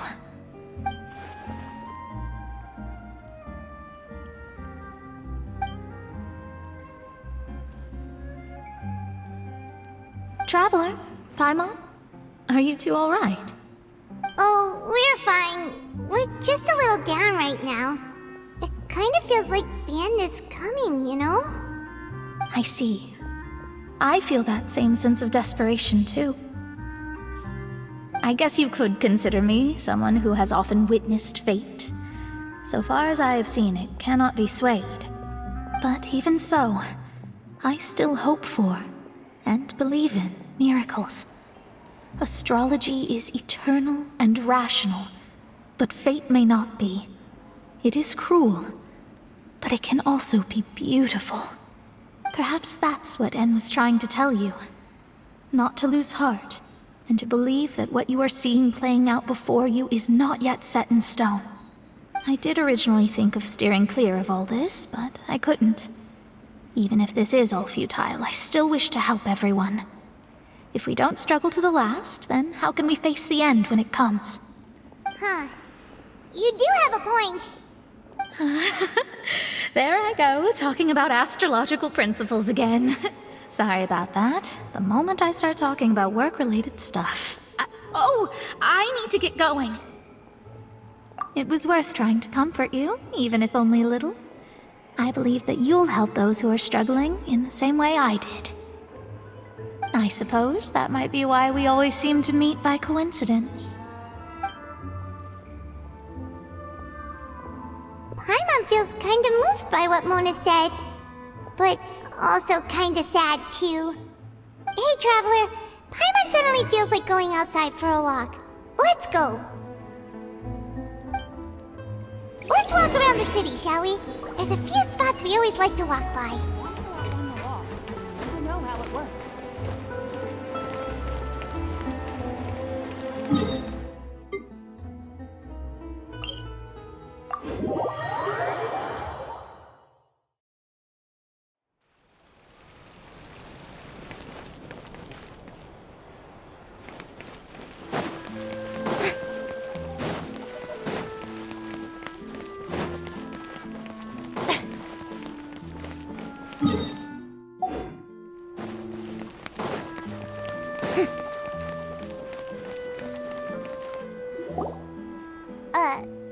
Huh?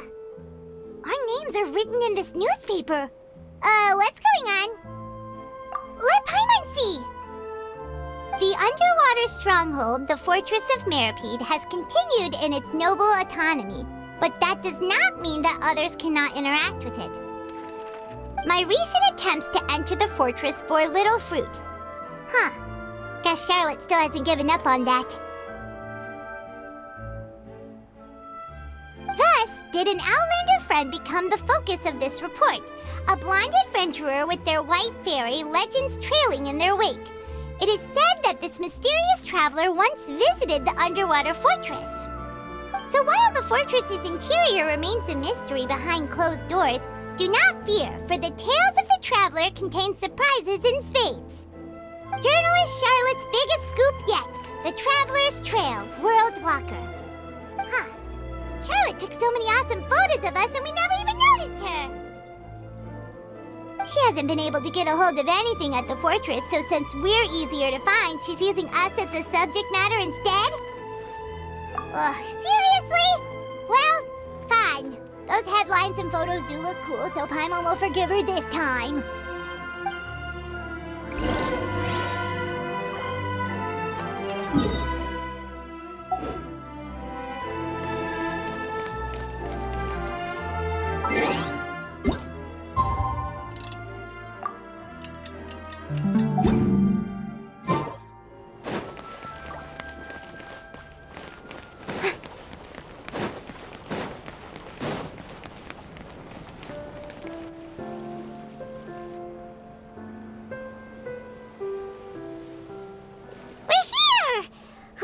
Paimon's hungry. Should we go in and get something to eat?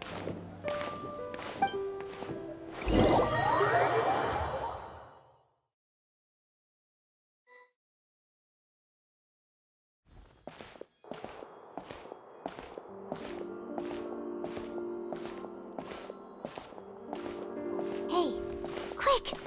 Look! That's the limited edition only 16 slices a day cake! It was so delicious the last time we tried it! Despite the tense situation we were in, let's give it another go! Paimon's sure it'll be great! 1 slice of cake, please. Paimon showed up after all! Oh, wait, you're the one from the Palais Mermonia. Oh, are you here to buy cake too? It seems Monsieur Nervalet was right. You really can eat. Wait, did he really say something like that? That's right. Even he has his own preferences when it comes to food. As for me, I love the cake and coffee here. Do you come here often? Usually every day. Every day? It's part of my daily schedule, apart from work. I shall have my cake and coffee. Then what if someone told you one day that this place would be closing soon, and you wouldn't get to eat cake here anymore? What would you think? But why would it close? Well, Paimon doesn't know either, but maybe the waters will rise tomorrow. You know, like in the prophecy. Oh, the prophecy. To be honest, I haven't paid much attention to that. No. Still, even if there'd be no more cake tomorrow, that wouldn't keep me from having some today. No. It's the same for eating in general. You might not be able to eat tomorrow, but if you can do so today, then you should carry on. That's what people call living, you know. Huh. Don't be sad. Excuse me, could I have 2 more slices of cake to go? These 2 slices are for you. Sijuin said that this kind of expression you're making is what humans call being sad. Oh, you know Sijuin? I sure do. She was born before me, and she sometimes comes to the surface to teach us things about humans.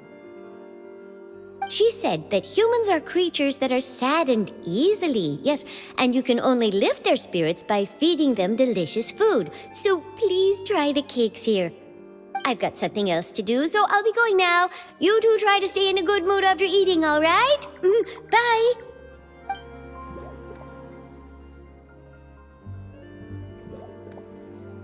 And there she goes!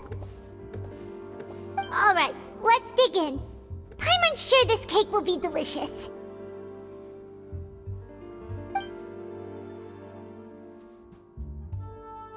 It's more delicious than last time!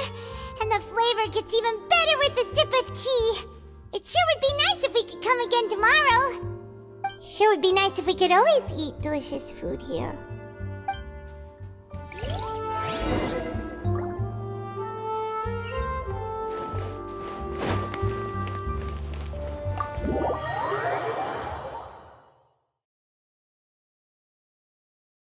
Oh, we're near the Steambird office.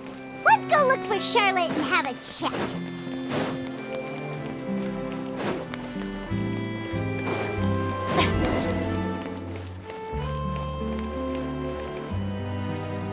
Wow! If it isn't the Traveler and Paimon! Oh, have you seen the article I wrote about you? Ha! You've got some nerve! You just used us to make some quick mora! Oh, you needn't worry about that. I heard that you were in Poisson some time back, so I sent you a letter to discuss just that. It appears you didn't receive it, though. It's all right, though. I've set aside the amount intended for you. I've even set the table with some food. Really? Oh, you're the best! You're almost a little too easy to win over, Paimon. If I were a journalist with ulterior motives, you'd be in trouble now, you know. Oh, Paimon knows you're not like that. Still, what brings you here all of a sudden? Were you looking for me? When Mona mentioned you, we thought of coming to see you at work. I see! It seems you've already bumped into Mona here in Fontaine.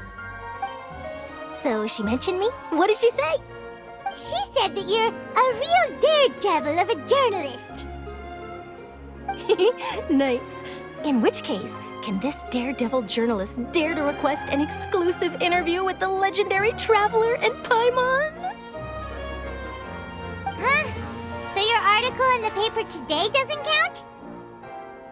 Oh, of course it doesn't. That was more like live photography. What I'd like to do is dive deeper and ask you to talk about the things you've seen and experienced. Yeah, are we even qualified enough? Why not? If I say you're worth an interview, then you're worth it. But not right now, of course. I'll need a few days to prepare. Oh, in that case, we'll just chat when you have the time then? Oh, so that's a yes? Ooh, splendid! I'll tell the editor-in-chief immediately. I'll have to apply for lighting, a venue, some props, and... Whew, so much to get done now. Talk to you later. Wait, Charlotte, Paimon's still got a question for you. And what's that? If, just for example, Fontaine were to be flooded tomorrow, what would you do today? Huh, that's the prophecy you're talking about, isn't it? I mean, I do hear about it often, but I've never once thought that the day could be tomorrow. If you're seriously asking, then I might try and think of a way to leave Fontaine. Oh, but I'm still a journalist first and foremost. That means I have a duty to be reporting from the scene. And secondly, I wouldn't forsake my homeland that easily. From what I've seen, most people don't know what they'd do should the worst come to pass. In truth, it might be better just to behave like normal rather than worry over such an end. So in all likelihood, I'd probably still be prepping at the office for that interview of ours. I know what you're thinking. That sounds a bit sad, but I've always believed that it's best to do what you enjoy. Just think about it. If this nation really were to be suddenly destroyed tomorrow, but I still successfully finish an exclusive interview with a truly unique person, then the story I would wind up writing would truly be timeless. And then do you know what I'd do? Well, I'd write that story, send it for printing, and use messenger pigeons to get copies out to the various nations as soon as possible. I'm not a dreamer, nor am I a workaholic, but I do love my job, and I'd be proud of leaving such an article behind. I guess you could say that I was born to be a journalist. But anyway, that's my answer. And on that note, I'll get back to my preparations. That's so nice. All of a sudden, Paimon actually kinda envies her. Anyway, let's go and take a look at the sea, shall we?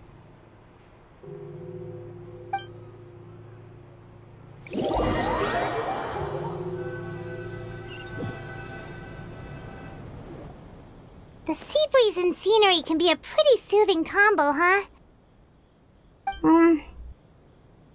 Paimon's been thinking. If it wasn't Fontaine, but all of Tevat that would be destroyed tomorrow, where would we go and what would we do? No, Paimon should ask, if you could choose, what would you like to do?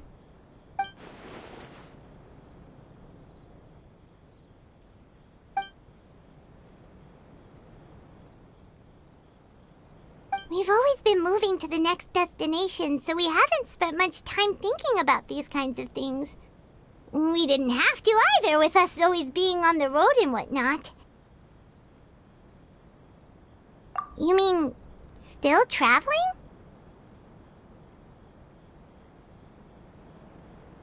Huh. Wait, isn't that what we've always been doing?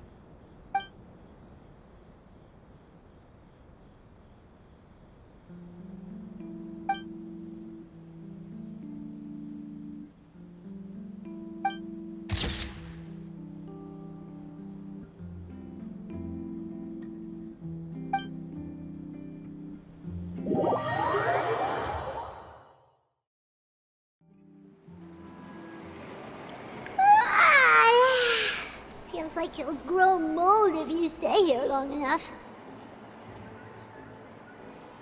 But it's still better than the Fortress of Mirapede, that's for sure.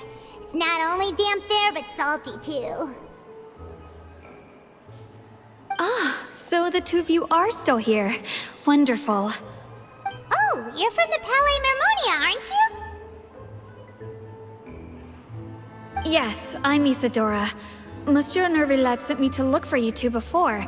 I heard that afterward you went to the Fortress of Meropide. Not at all. I'm well aware that you're friends of his. Actually, I'm here to pass along a message from him. Yes, inside the Opera House. The Maréchaussée Phantom has declared the incident a small-scale riot. A riot? Well, that said, I don't personally think it was that serious. Lady Farina was watching a performance at the Opera House, and while she was resting during an intermission, some other audience members suddenly started harassing her, loudly accusing her of doing nothing about the prophecy crisis. And before she could respond, others started to join in. The crowd continued to grow, and protests against the Hydro Archon started to break out. So people have started to put the blame on Farina. Guess they finally found an outlet for the pressure they've been under due to the prophecy. I agree. People will naturally rely on gods, as is customary. But the moment people feel threatened, gods are also the first to be blamed. So what happened after that? Is Farina okay? Seeing that the situation was spiraling out of control and that further argument was pointless, she claimed that she'd gotten tired of this and left in a hurry. The Marechaussee Phantom had their hands full maintaining order and did not catch where Lady Farina had gone. Only when things had stabilized did we realize that she had gone missing. So, you mean she's still missing? That's right. The Marechaussee has dispatched many people to search for her, but we don't have any leads yet. That said, I don't think there's much to worry about. She is a god after all. Even if she were to fall into the hands of rioters, what could ordinary people do to her? Good. Monsieur Nervillet sent me to tell you about the situation, but he didn't say anything else. Don't worry, this is more than enough to go on. Thanks for keeping us informed. Ah, is that so? Well, all right then. In that case, you two take care. I'll be heading back to the Palais now.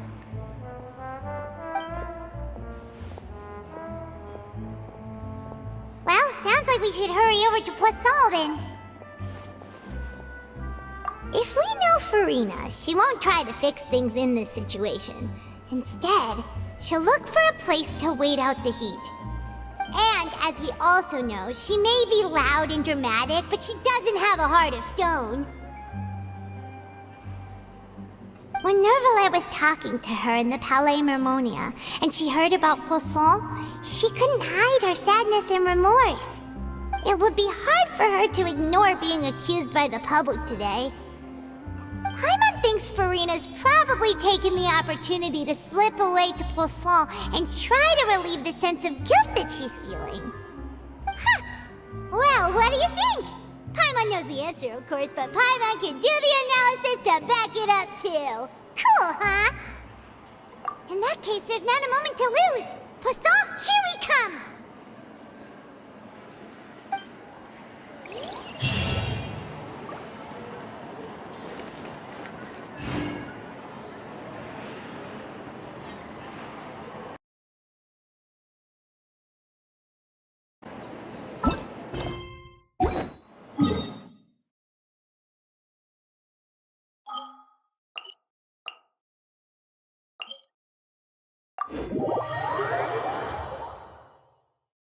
This place looks deserted. Guess all the survivors must have evacuated already. All that's left here are signs of devastation. Could Farina really be here? Let's try to find her as soon as possible.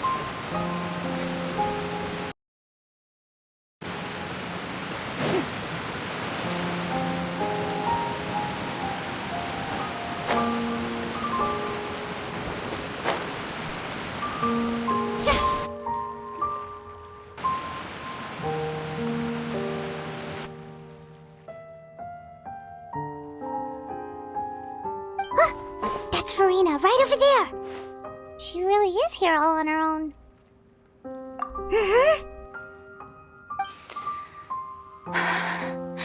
Should I just give up? This is all meaningless. What was meant to happen did happen after all.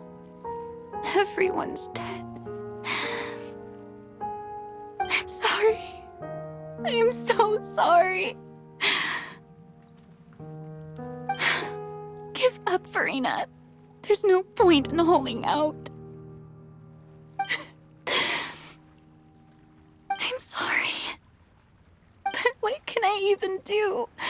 other than to repeat meaningless apologies over and over. Who's that? Don't worry, Farina, it's just us.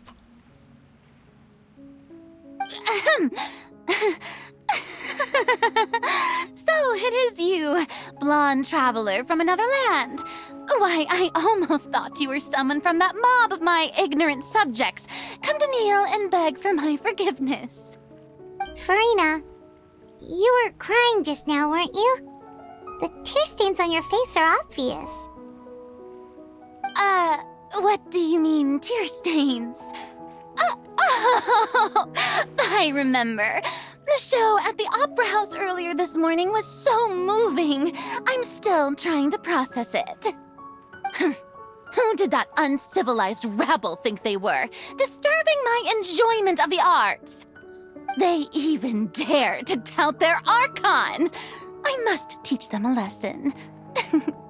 I can just imagine their twisted and frustrated faces once they realize that I'm nowhere to be found.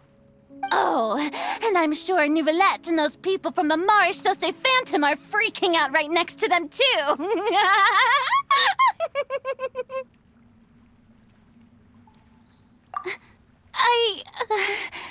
Of course not. Hey, there she is! The Hydro Archon's over there! Quick, after her!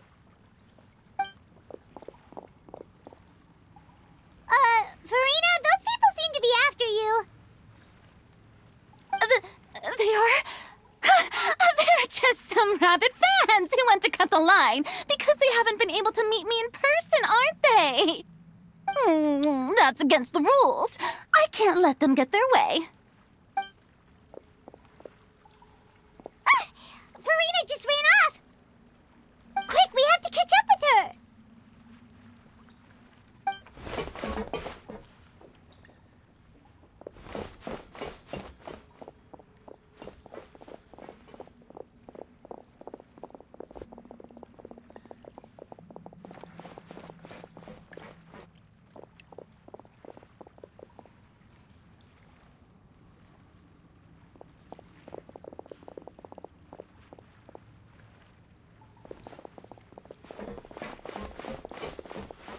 This should be the place, right? Hey, Farina! There's a good hiding spot over here. Quick, come to Paimon before the rest of them catch up to you. What is this place? Hurry, they're almost here! Fine. I suppose haste is warranted. Lead the way.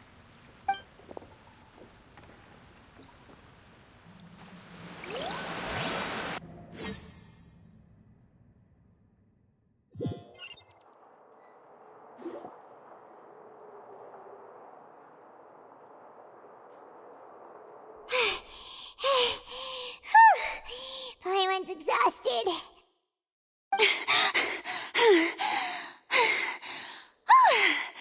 I'm so tired. I totally thought they had caught me. No, I merely gave in to the sheer enthusiasm they displayed.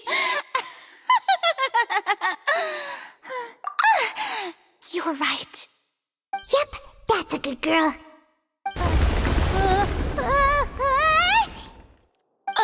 What's happening? The ground's shaking. Is it an earthquake? Yeah, a quake of this kind preceded the flooding in Poisson, didn't it? It can't be. It's happening again. Well, there's no need to worry too much about that. Nouvellette's made some emergency plans, so the evacuation should go a lot smoother this time. Yeah, I hope you're right. But the people of Poisson, they've already...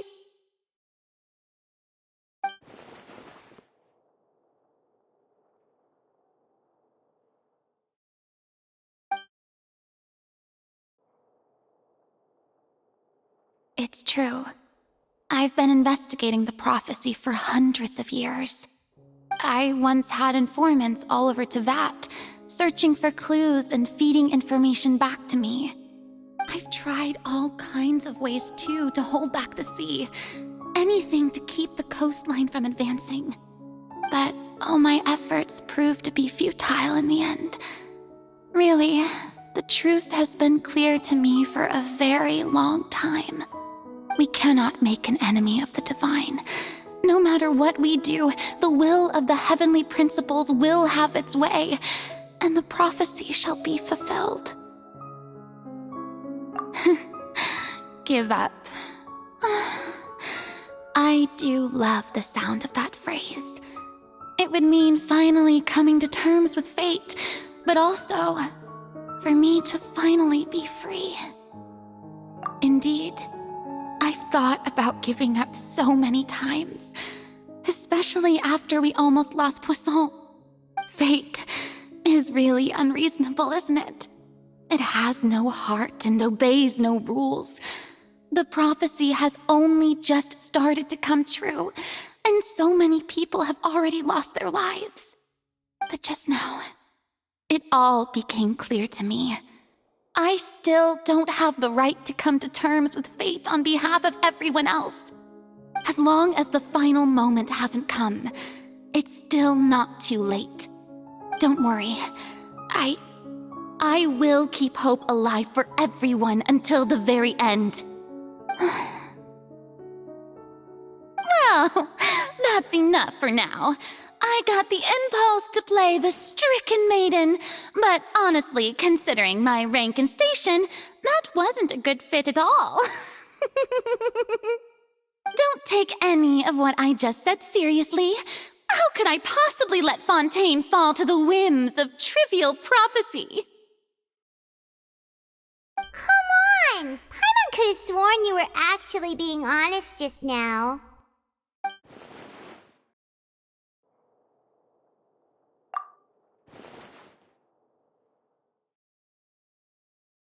Share my burden. That's impossible.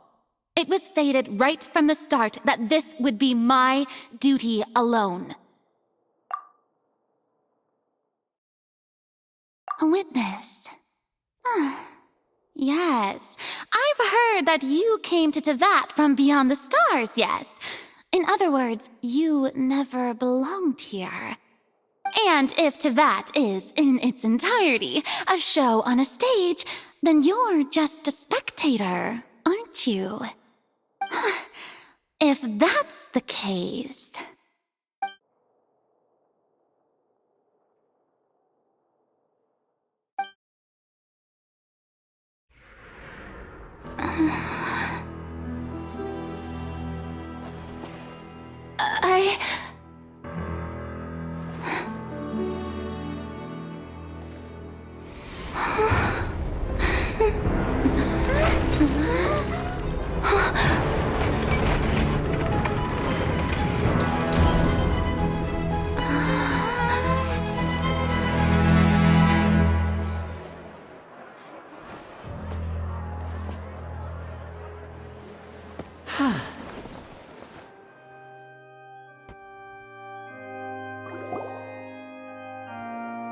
Ladies and gentlemen, this concludes my opening performance.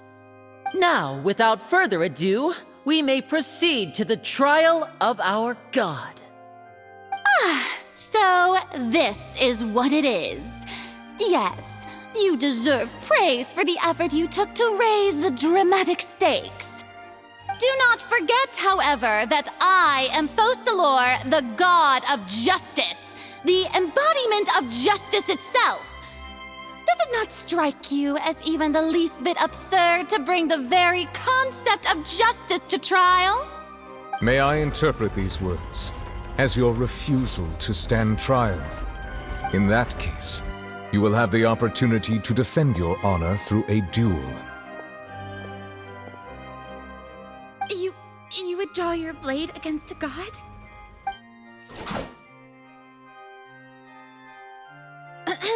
I see. It seems like you have made up your mind.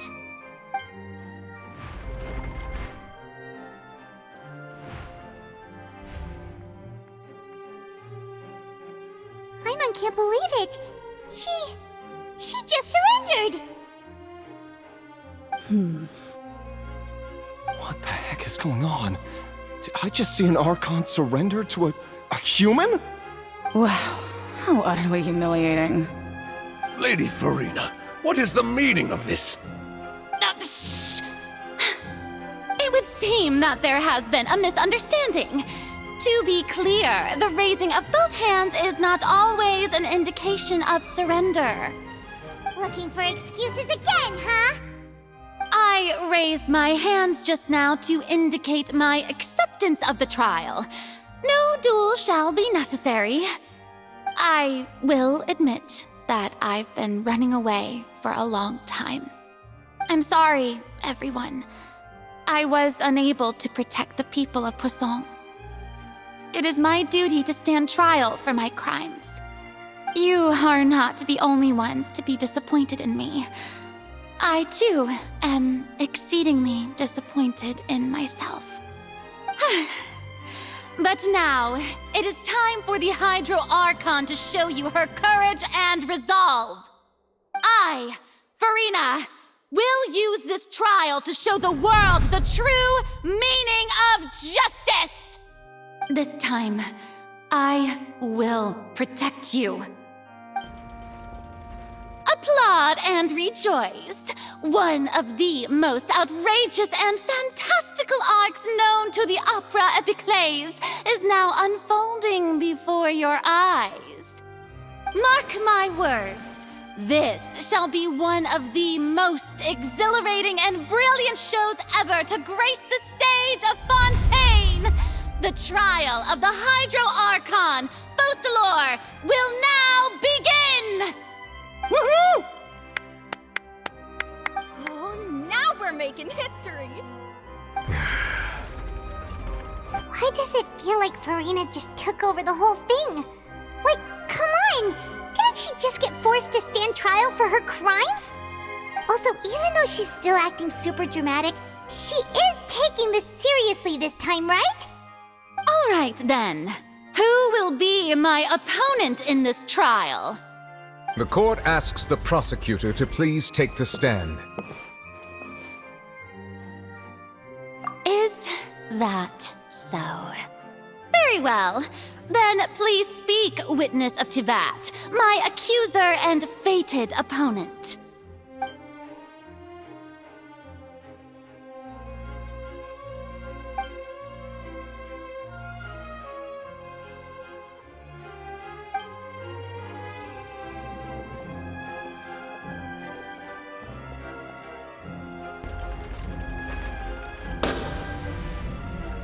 Also, please allow me to ask, as a final question before the trial begins.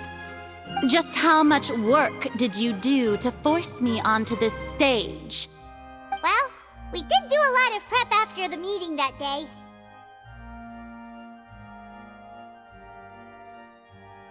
I can go over the tasks assigned to the Spina di Rosula, since they were rather straightforward and easy. Navia, the president of the Spina di Rosula. Most of the people who participated in the disturbance this morning were my subordinates. They changed into plain clothes and came to the Opera House as regular audience members, waiting for the perfect opportunity to incite insurrection against you. The people's resentment against their Archon has been building as more and more of the prophecy is fulfilled. A spark was all we needed to turn smoldering anger into a flame. Moreover, according to our understanding and analysis of you, when something like that occurred, you would likely flee the scene and head to Poisson by yourself. So, we arranged for a second group to lie in wait there. So, you mean, the ones who scoured the settlement for me were also from the Spina? And their goal was to force you to step into the giant magic box so you may personally participate in the greatest magic performance in all of Fontainian history. That's right. That house was a magic box, rather than someone's residence. As the super ultimate version of the setup that I used when I first performed at the Opera Epiclese, the volume of the box was increased by a whole order of magnitude, and the distance it traversed was the entire gap between Poisson and Aranias. Its cargo, of course, was an Archon instead of a human. My thanks, Farina. Without your help, we could never have pulled off such an extraordinary performance. You're welcome? Of course, this performance was only made possible with Father's support. The House of the Hearth spent a massive amount of labor in Mora to pull this off. We had to select a location, construct the giant magic box, dig a tunnel, and open up a path through the water. It was a lot of work for all of us. So, in other words, the earthquake that we felt within the giant magic box was just a normal tremor from the transportation of the whole house? That's right. It wasn't a sign of another disaster to come. Then, I can guess Nervilette and Cloran's parts. You gathered a crowd, prepared a stage, and made sure that the champion duelist would be immediately ready for a fight. Also that as soon as I appeared on the stage, the trial may commence without a hitch. Am I right? Yes, that is correct. Well, Clorand, I must commend you for your courage. Only the most outstanding champion duelist in all of Fontaine would accept a duel with an Archon without flinching. Thank you. As for you, Traveler, I suppose your role was to keep me distracted with conversation once you found me in Poisson. You'd make sure that I didn't notice anything amiss before revealing yourself as my prosecutor once we'd arrived onto the stage. Oh?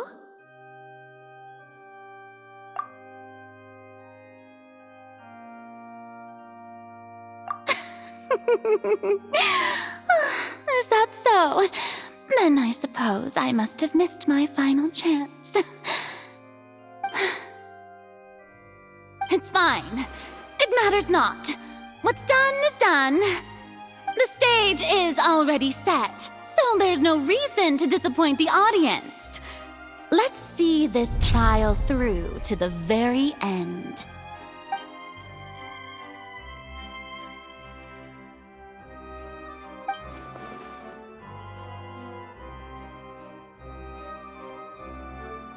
Madam Prosecutor, please allow me to pass this along.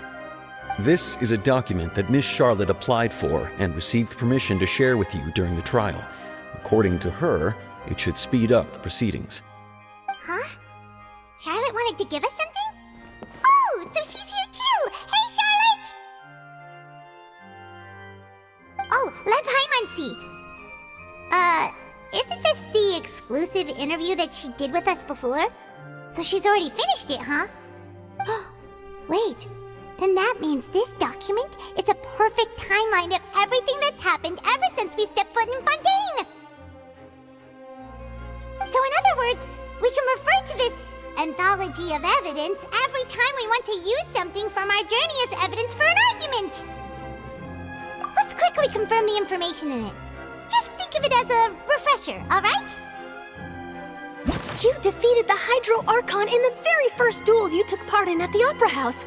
That's one for the history books, all right. I didn't think that you'd wind up getting to the bottom of the case I'd been following all this time. I guess you could also see this as a happy coincidence. This is the first time Monsieur Nervilette had a difference of opinion with the Oratrice. Even the Hydro Archon can't figure it out. A Fatui Harbinger. She's an extraordinary person. Her instinct must mean something. The fortress of Meripede was almost destroyed in a single day. That I didn't witness that scene personally will always be a source of professional regret, I think. According to Monsieur Nervilette, both Child and that whale should have been in the Primordial Sea at that time.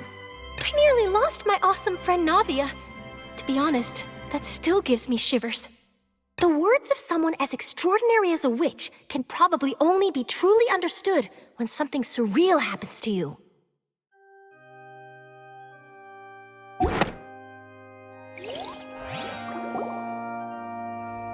The prosecution and the defense are both in position.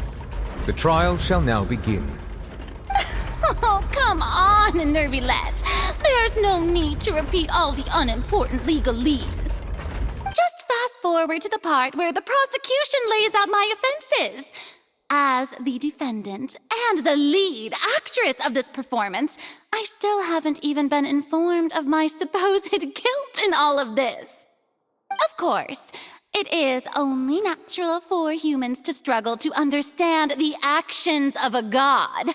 However, you will need more than that to convict me of a crime. That's true, but my charge here is unrelated to your conduct as an Archon. Instead, I would like to charge you as a fraud who's never been the Archon in the first place. Wait, what was that? Lady Farina's a fraud? Hey, I came here thinking that we were going to try the Hydro Archon for forsaking her duty, but did I hear that right? She's not our Archon at all? Charge accepted. Lady Farina, do you plead guilty to the charge?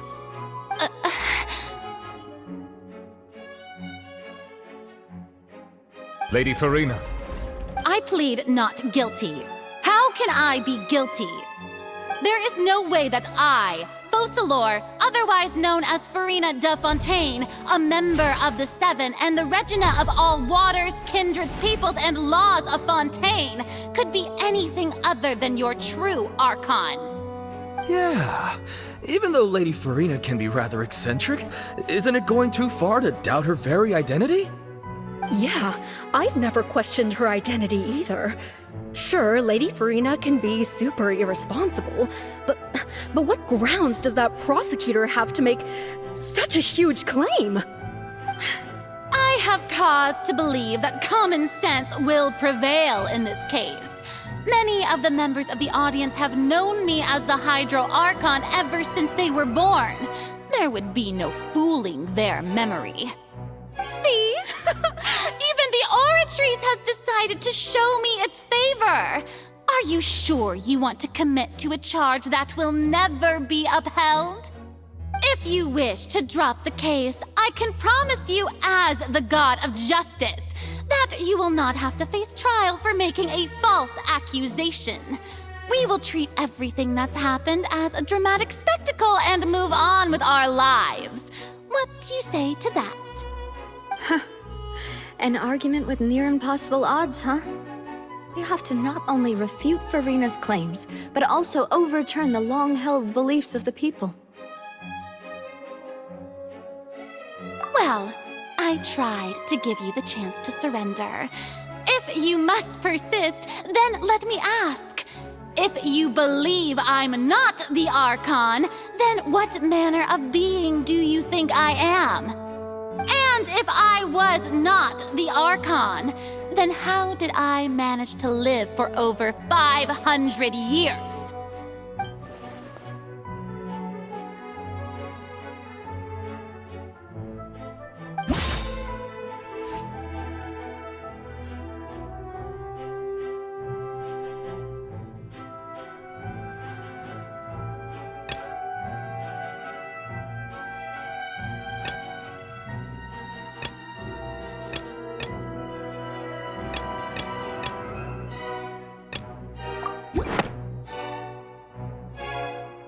That doesn't sound right. Paimon doesn't think this clue can be used as compelling evidence to build our case.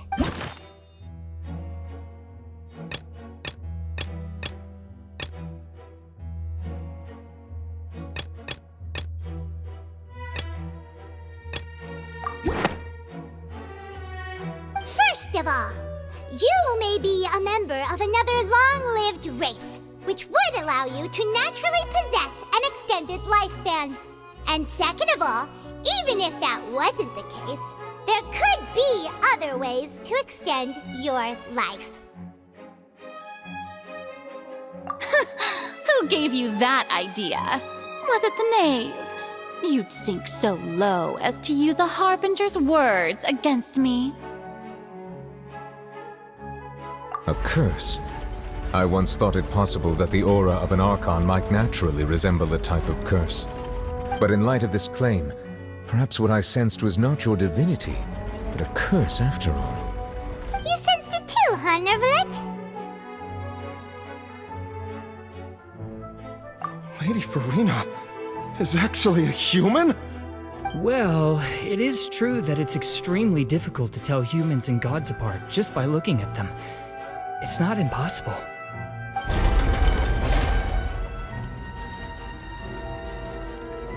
Well, don't start celebrating too early now.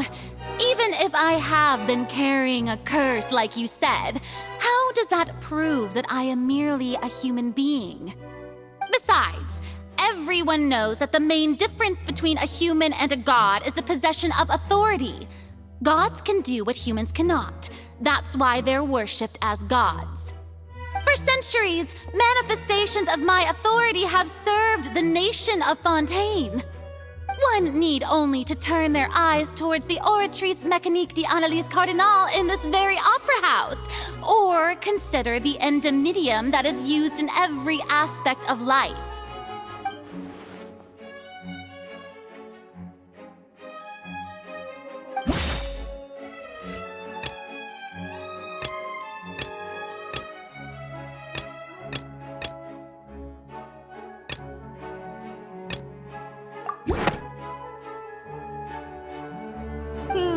That doesn't sound right.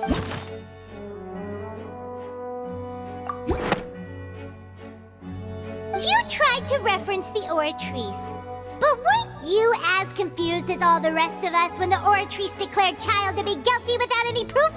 Otherwise, you should have come up with a good explanation for that by now. Didn't I make myself clear at the time?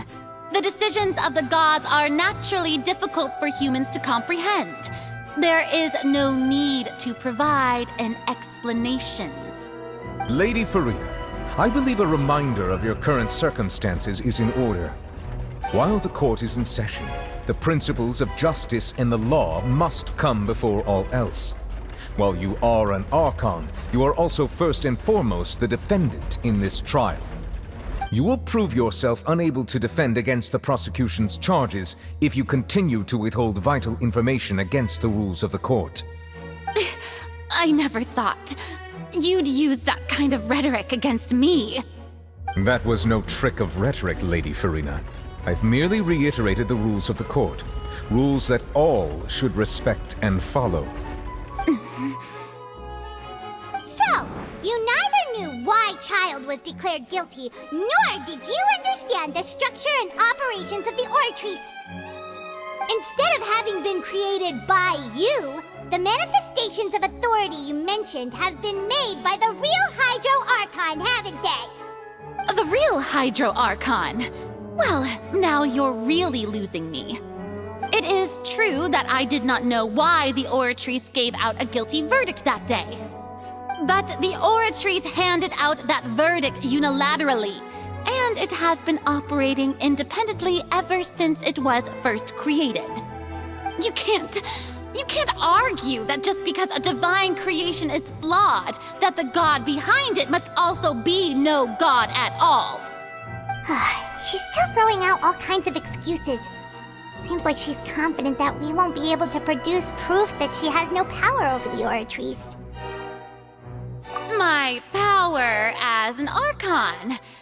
There are many ordinary citizens in the audience. How can I just carelessly demonstrate the formidable power of an Archon? If that poses a concern, I'm prepared to extend my protection to the audience. You don't need to go that far.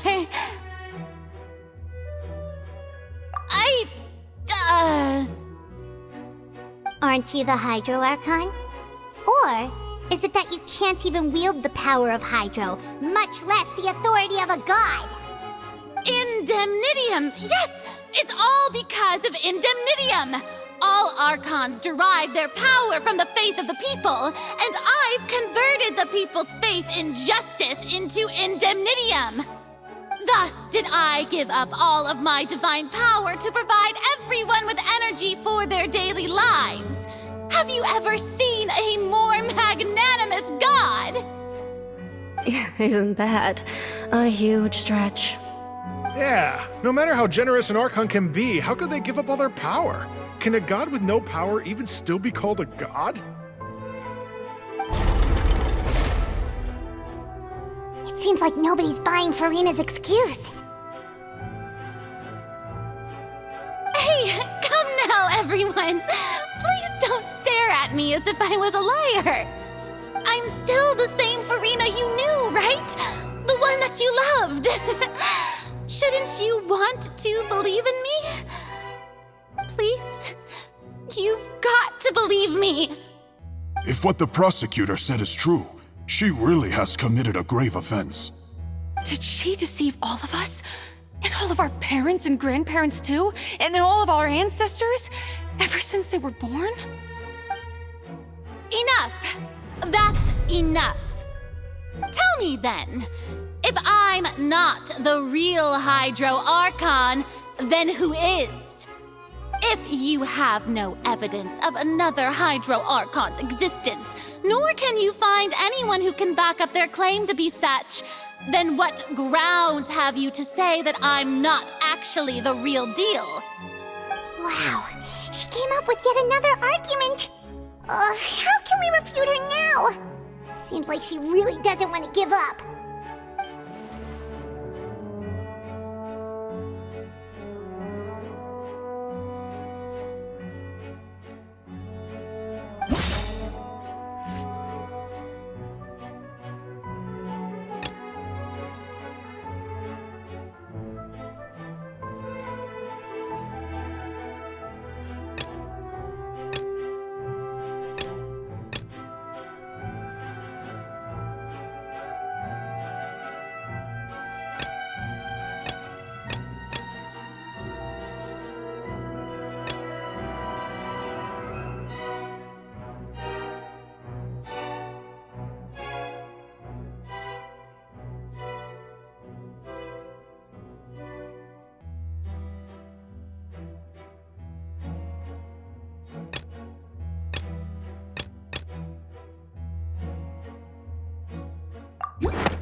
That doesn't...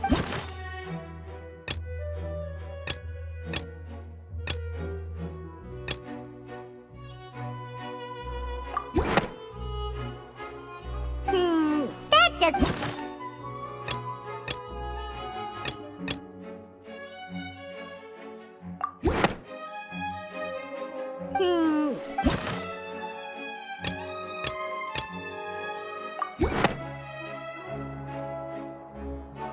It has been established that all Fontanians can dissolve in water from the primordial sea.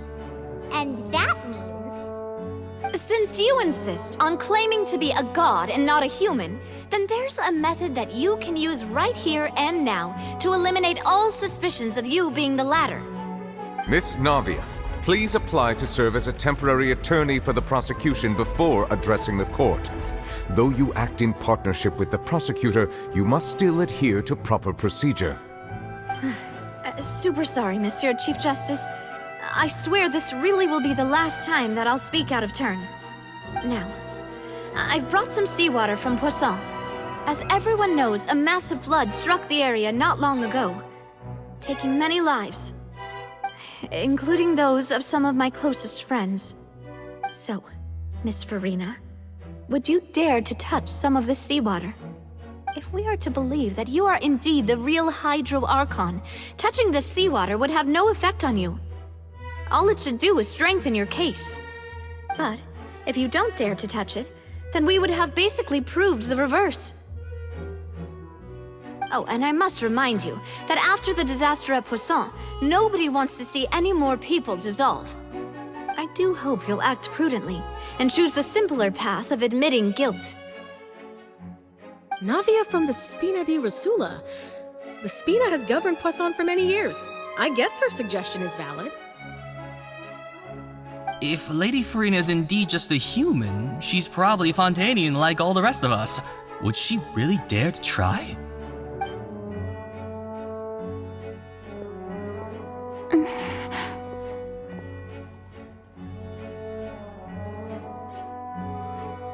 Lady Farina, this test has been unilaterally proposed by the prosecution. As it falls outside the realm of standard court proceedings, you possess the right to decline participation. Well, of course he had to tell her that. But refusing to participate is basically the same as a confession of guilt. She's just staring at the water without saying a single word. It really does seem like she's quite terrified of it. That could only mean... What's going on? Is she really planning to... that's not what we thought she would... Due to the inherent risk of the test, Lady Farina, you may... Hey!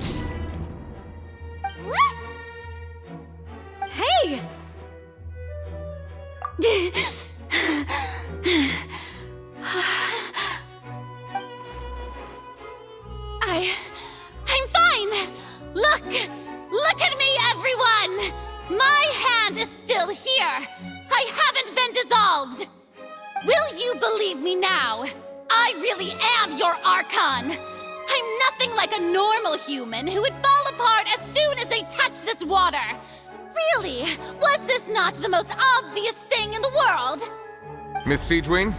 If you're present, Miss Siegewien, please come forward and attend to the defendant. Siegewien? Don't be nervous. It'll just take a few seconds. Let me see. That should be enough. Please announce the results of your evaluation to the court, Miss Siegewien.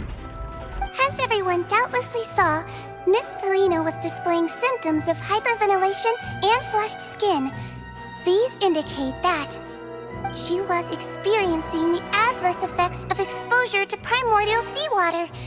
The extent to which she was affected is the same as other humans when exposed to primordial seawater of a similar concentration. Thank you, Miss Siegewien. Lady Farina, you may return to the defendant's stand. Oh, wait. What did she just say? I didn't get dissolved! Shouldn't that be enough to prove my innocence? Well, considering your tendency to run from your problems, we did originally prepare a direct sample of the seawater around Poisson. However, after extensive discussion, we exchanged it for a sample that is not concentrated enough to dissolve an actual human. After all, on the off chance that something entirely unexpected might occur, we don't want anyone else to lose their life to the sea.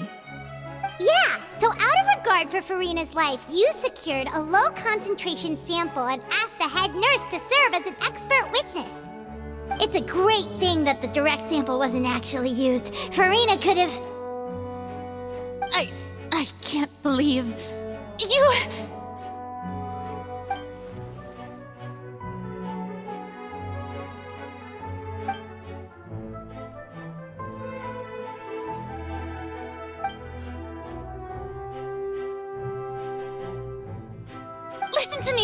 Listen to me, everyone! Please don't give me such cold and disdainful looks! What happened just now didn't prove a single thing! Think about it!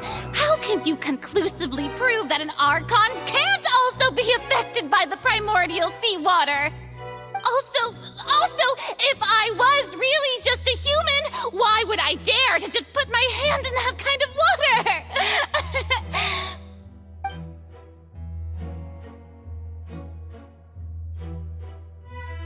Please, anyone, just listen to me! I swear, I really am your Archon!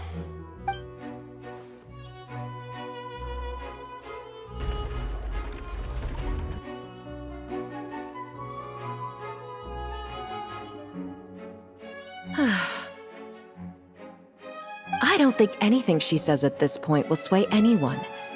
The odds are just too stacked against her now. With all the things that have been said, Paimon doesn't think there's any way left for Farina to win.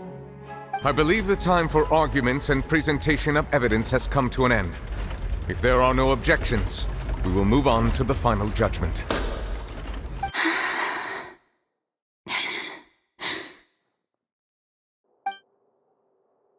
I don't think anything she says at this point will sway anyone. She's too stacked against her now.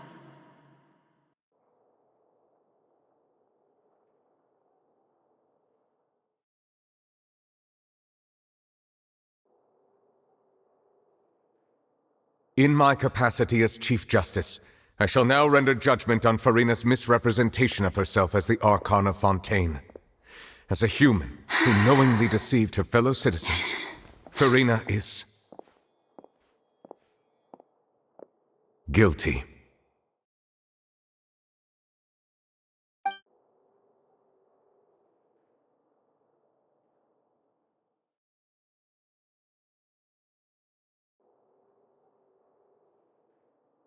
We shall now turn to the Oratrice Mécanique d'Analyse Cardinale to render the final verdict on the charges.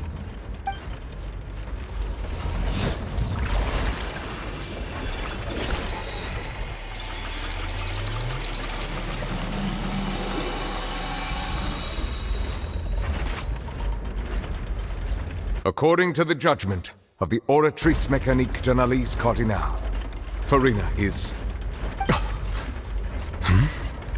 Well, what's wrong? What's the Oratrice's verdict? No, the Oratrice also displays a guilty verdict.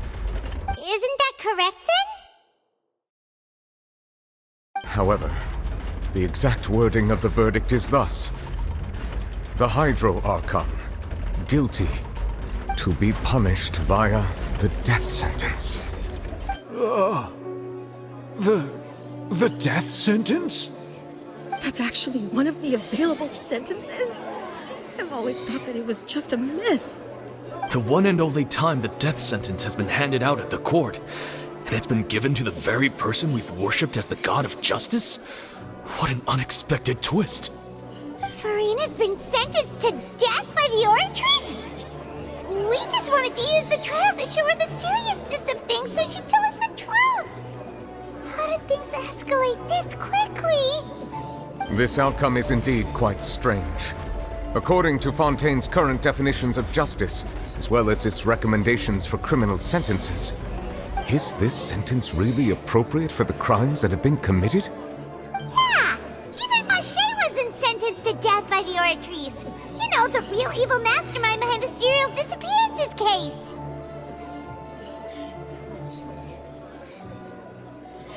Indeed. Not only is Farina's sentence overly excessive, the very point of our trial today was also to prove that Farina has never been the Hydro Archon in the first place. But now, the Oratrice seems to have deliberately invoked the title of the Hydro Archon. What does this mean?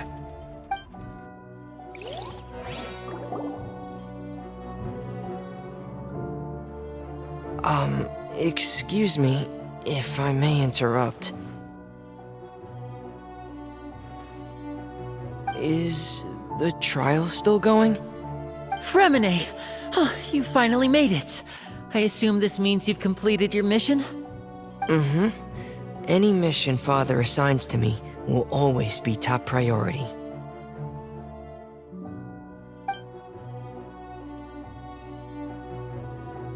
Is that the first prophecy slate? Huh. So the knave privately arranged for Fremine to try and find the missing slate. I looked everywhere and finally found it at the bottom of the sea. It took me a long time to get around some dangerous stretches of water. But has the trial already concluded? Then doesn't that mean I've come too late? Oh no. Father will be disappointed in me. Thank you for your hard work, Mr. Fremine. Please allow me to review the record left on the slate. Traveler, I believe that you have already seen the other existing slates, and would like you to come here and confirm their contents.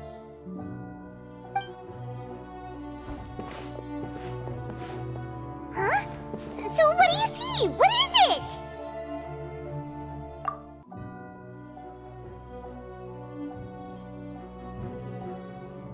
I believe I have now made sense of the Hydro Archon's crime. It has to do with Fontaine's lost history. Huh? Isn't the Hydro Archon just guilty of deceiving her people? Oh, wait, no, that's Farina, and we've already proven that she's not the Hydro Archon.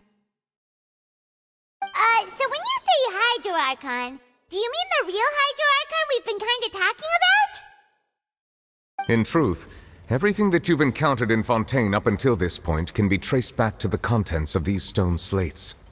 However, I'm uncertain as to how much sense they currently make to you. Okay, let's try to recall the contents of the other 3 stone slates. Paimon will do her best to help you remember.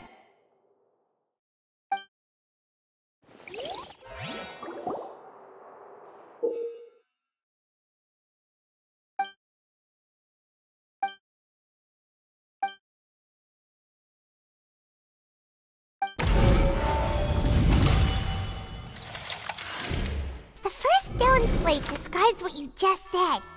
It seems to show the previous Hydro Archon using her divine power, and then the Oceanids turn into humans. Does that mean that Fontanians are transformed Oceanids? Oh, Paimon wasn't expecting that.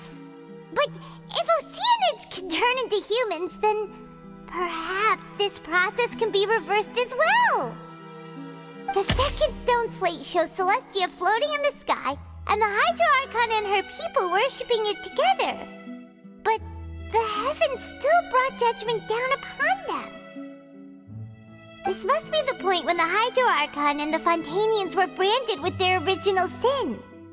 Does this mean that the original sin and the Hydro Archon sin are the same thing? The third slate shows the Hydro Archon sinking into the sea surrounded by many people. That reminds Paimon, didn't we also watch that happen to someone else? Well, the fourth slate is the prophecy the Fontanians have been talking about. People dissolving into the sea, the Hydro Archon crying on her throne, and so on. We didn't believe that such a crazy disaster could happen at first, did we? But after that incident, it was just a question of when and not if.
We know from the case of the serial disappearances of young women that Fontanians can be dissolved in primordial seawater. And the first stone slate tells us that long ago, the Hydro Archon used her power to turn Oceanids into humans. This might be the reason that Fontanians can dissolve.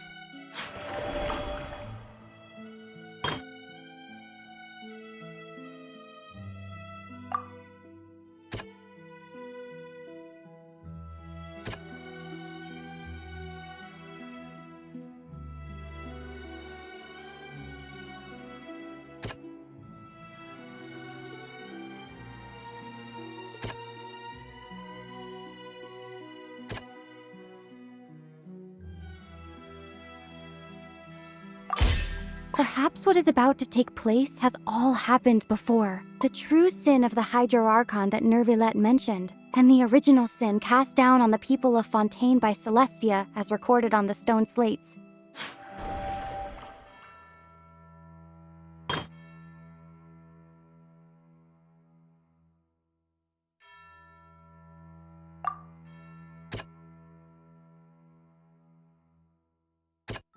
That doesn't sound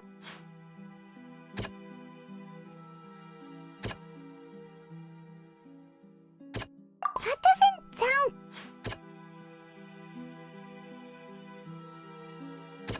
That doesn't... It's not as simple as falling into the sea. When Navia fell into the sea, her consciousness was subjected to judgment. The stone slates show the people gathered around the Hydro Archon in the sea. Could that be alluding to the same thing?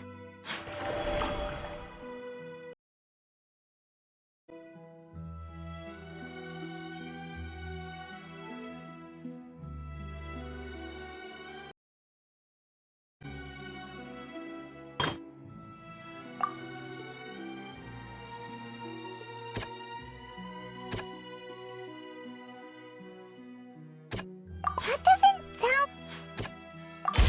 The prophecy from the stone slates found its way into society, but not many people believed it at first. The fortress of Meropide was nearly flooded with primordial seawater, which we know can cause Fontanians to dissolve. It seems if we hadn't dealt with it in time, things could have gone very badly. They'll dissolve into the primordial sea but won't cease to exist. Their essence will flow in the seawater, converge, and take the form of an oceanid. The Hydro Archon was sentenced to death in court, shocking everyone present. Perhaps this means that her sin was actually Fontaine's original sin. Navia fell into the water inside those ruins, and she nearly dissolved. She was surrounded by the people of Poisson in a court within her consciousness, and was forced to take part in a trial meant to make her stay. The eruption of the primordial sea at the fortress of Meropide was the surest sign that the prophecy was about to come to pass no matter what. The prophecy's contents can all be verified by recent events. If we combine what we know together, loads of truth should come to light.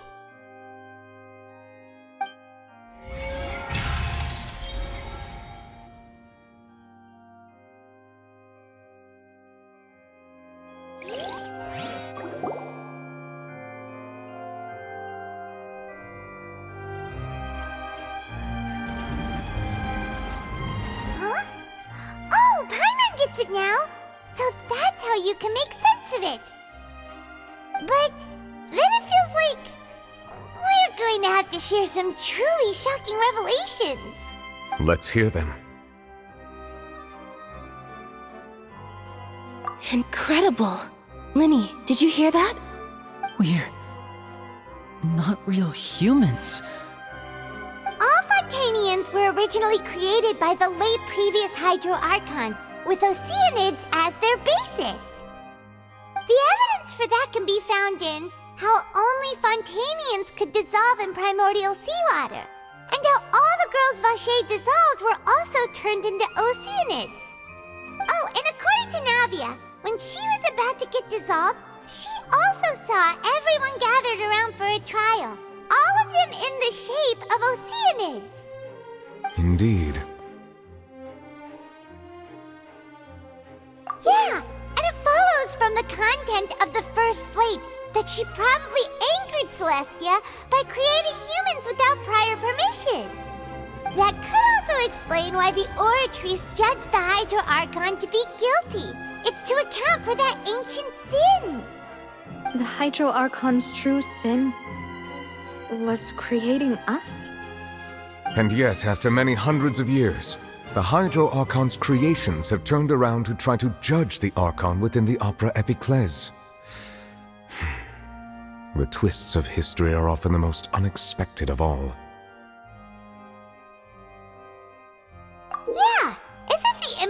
just like when Navia fell into the sea? So wouldn't it be trying to show the image of the Hydro Archon also falling into the sea once the prophecy has been fulfilled in the fourth slate?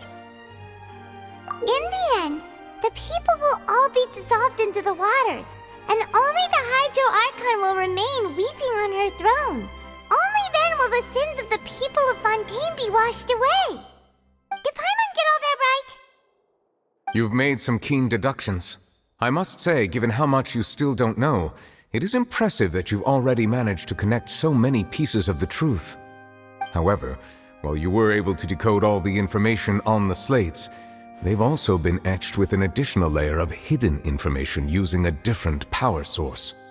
When we were at the ruins, I tried to decipher the hidden information recorded in the slates. But since we only had 3 slates at the time, I was unable to come to a full conclusion. Now that the slate collection is complete, I shall make another attempt to decipher the narrative recorded within. If everything goes well, we should finally be informed of the unadulterated truth.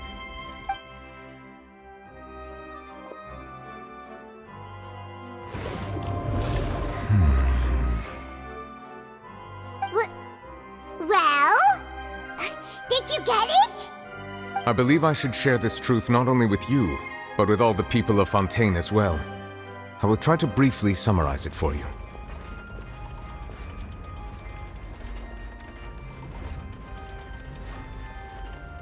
Your hypotheses regarding the origin of Fontainians and the sin of the Hydro Archon were both correct. In the Fontaine of old, the previous Hydro Archon sensed the yearning of her Oceanid familiars for life on land.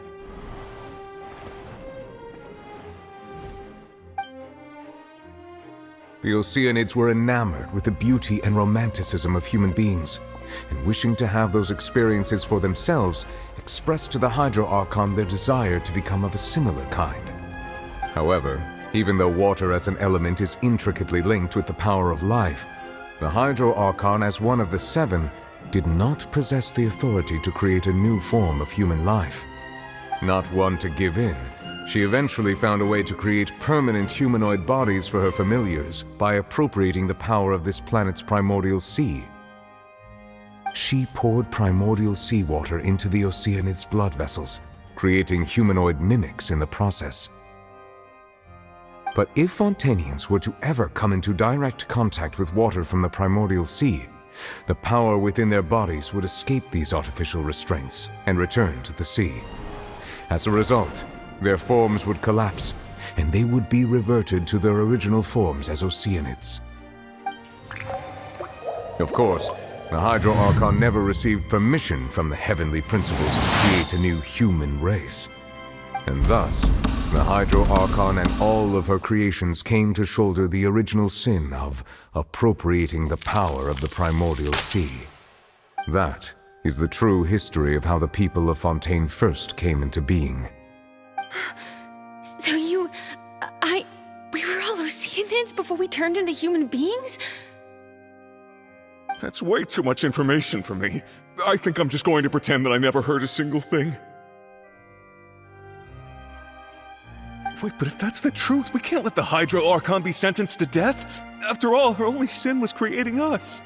This really might be too much information for your regular Fontainian, but it does answer a lot of our questions. Alas, your hypothesis regarding the 3rd and 4th stone slates was inaccurate.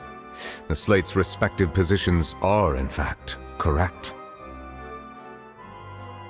A key point of the visual on the 3rd slate is how all the individuals depicted in the water are humans rather than Oceanids.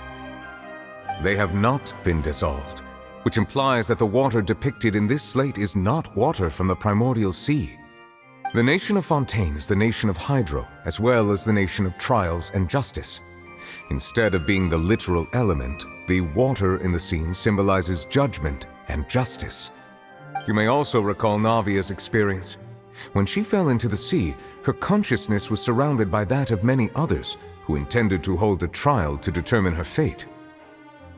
Therefore, the meaning of the 3rd slate is that the people of Fontaine shall try the Hydro Archon at the court of justice. Yes, It refers to our present situation. I think I'm following now. So, what you're saying is, even though we decided to put on this trial to avoid fulfilling the prophecy, in truth, everything we've done has happened exactly as the prophecy foretold. So now, it seems, we're the ones making sure it comes true. What should we do? Huh. No matter what, the prophecy will be fulfilled. Is this what it feels like to be a prisoner of fate? If that's the case, does that mean the scene in the fourth slate will also be fulfilled soon? Traveler, I would like to point out another small fallacy in your deductions. About the fourth slate, you probably thought that the eruption of primordial seawater beneath the fortress of Meripede served as the surest sign that the prophecy was about to come to pass, yes? However, I believe that rather than being a sure sign, that eruption could in fact only be a small warning of something far worse to come. As for the root cause of the catastrophe, I believe you've already encountered it once before.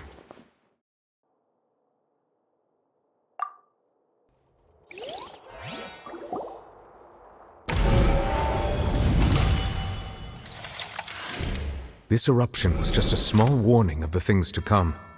We must find the root cause of the disaster.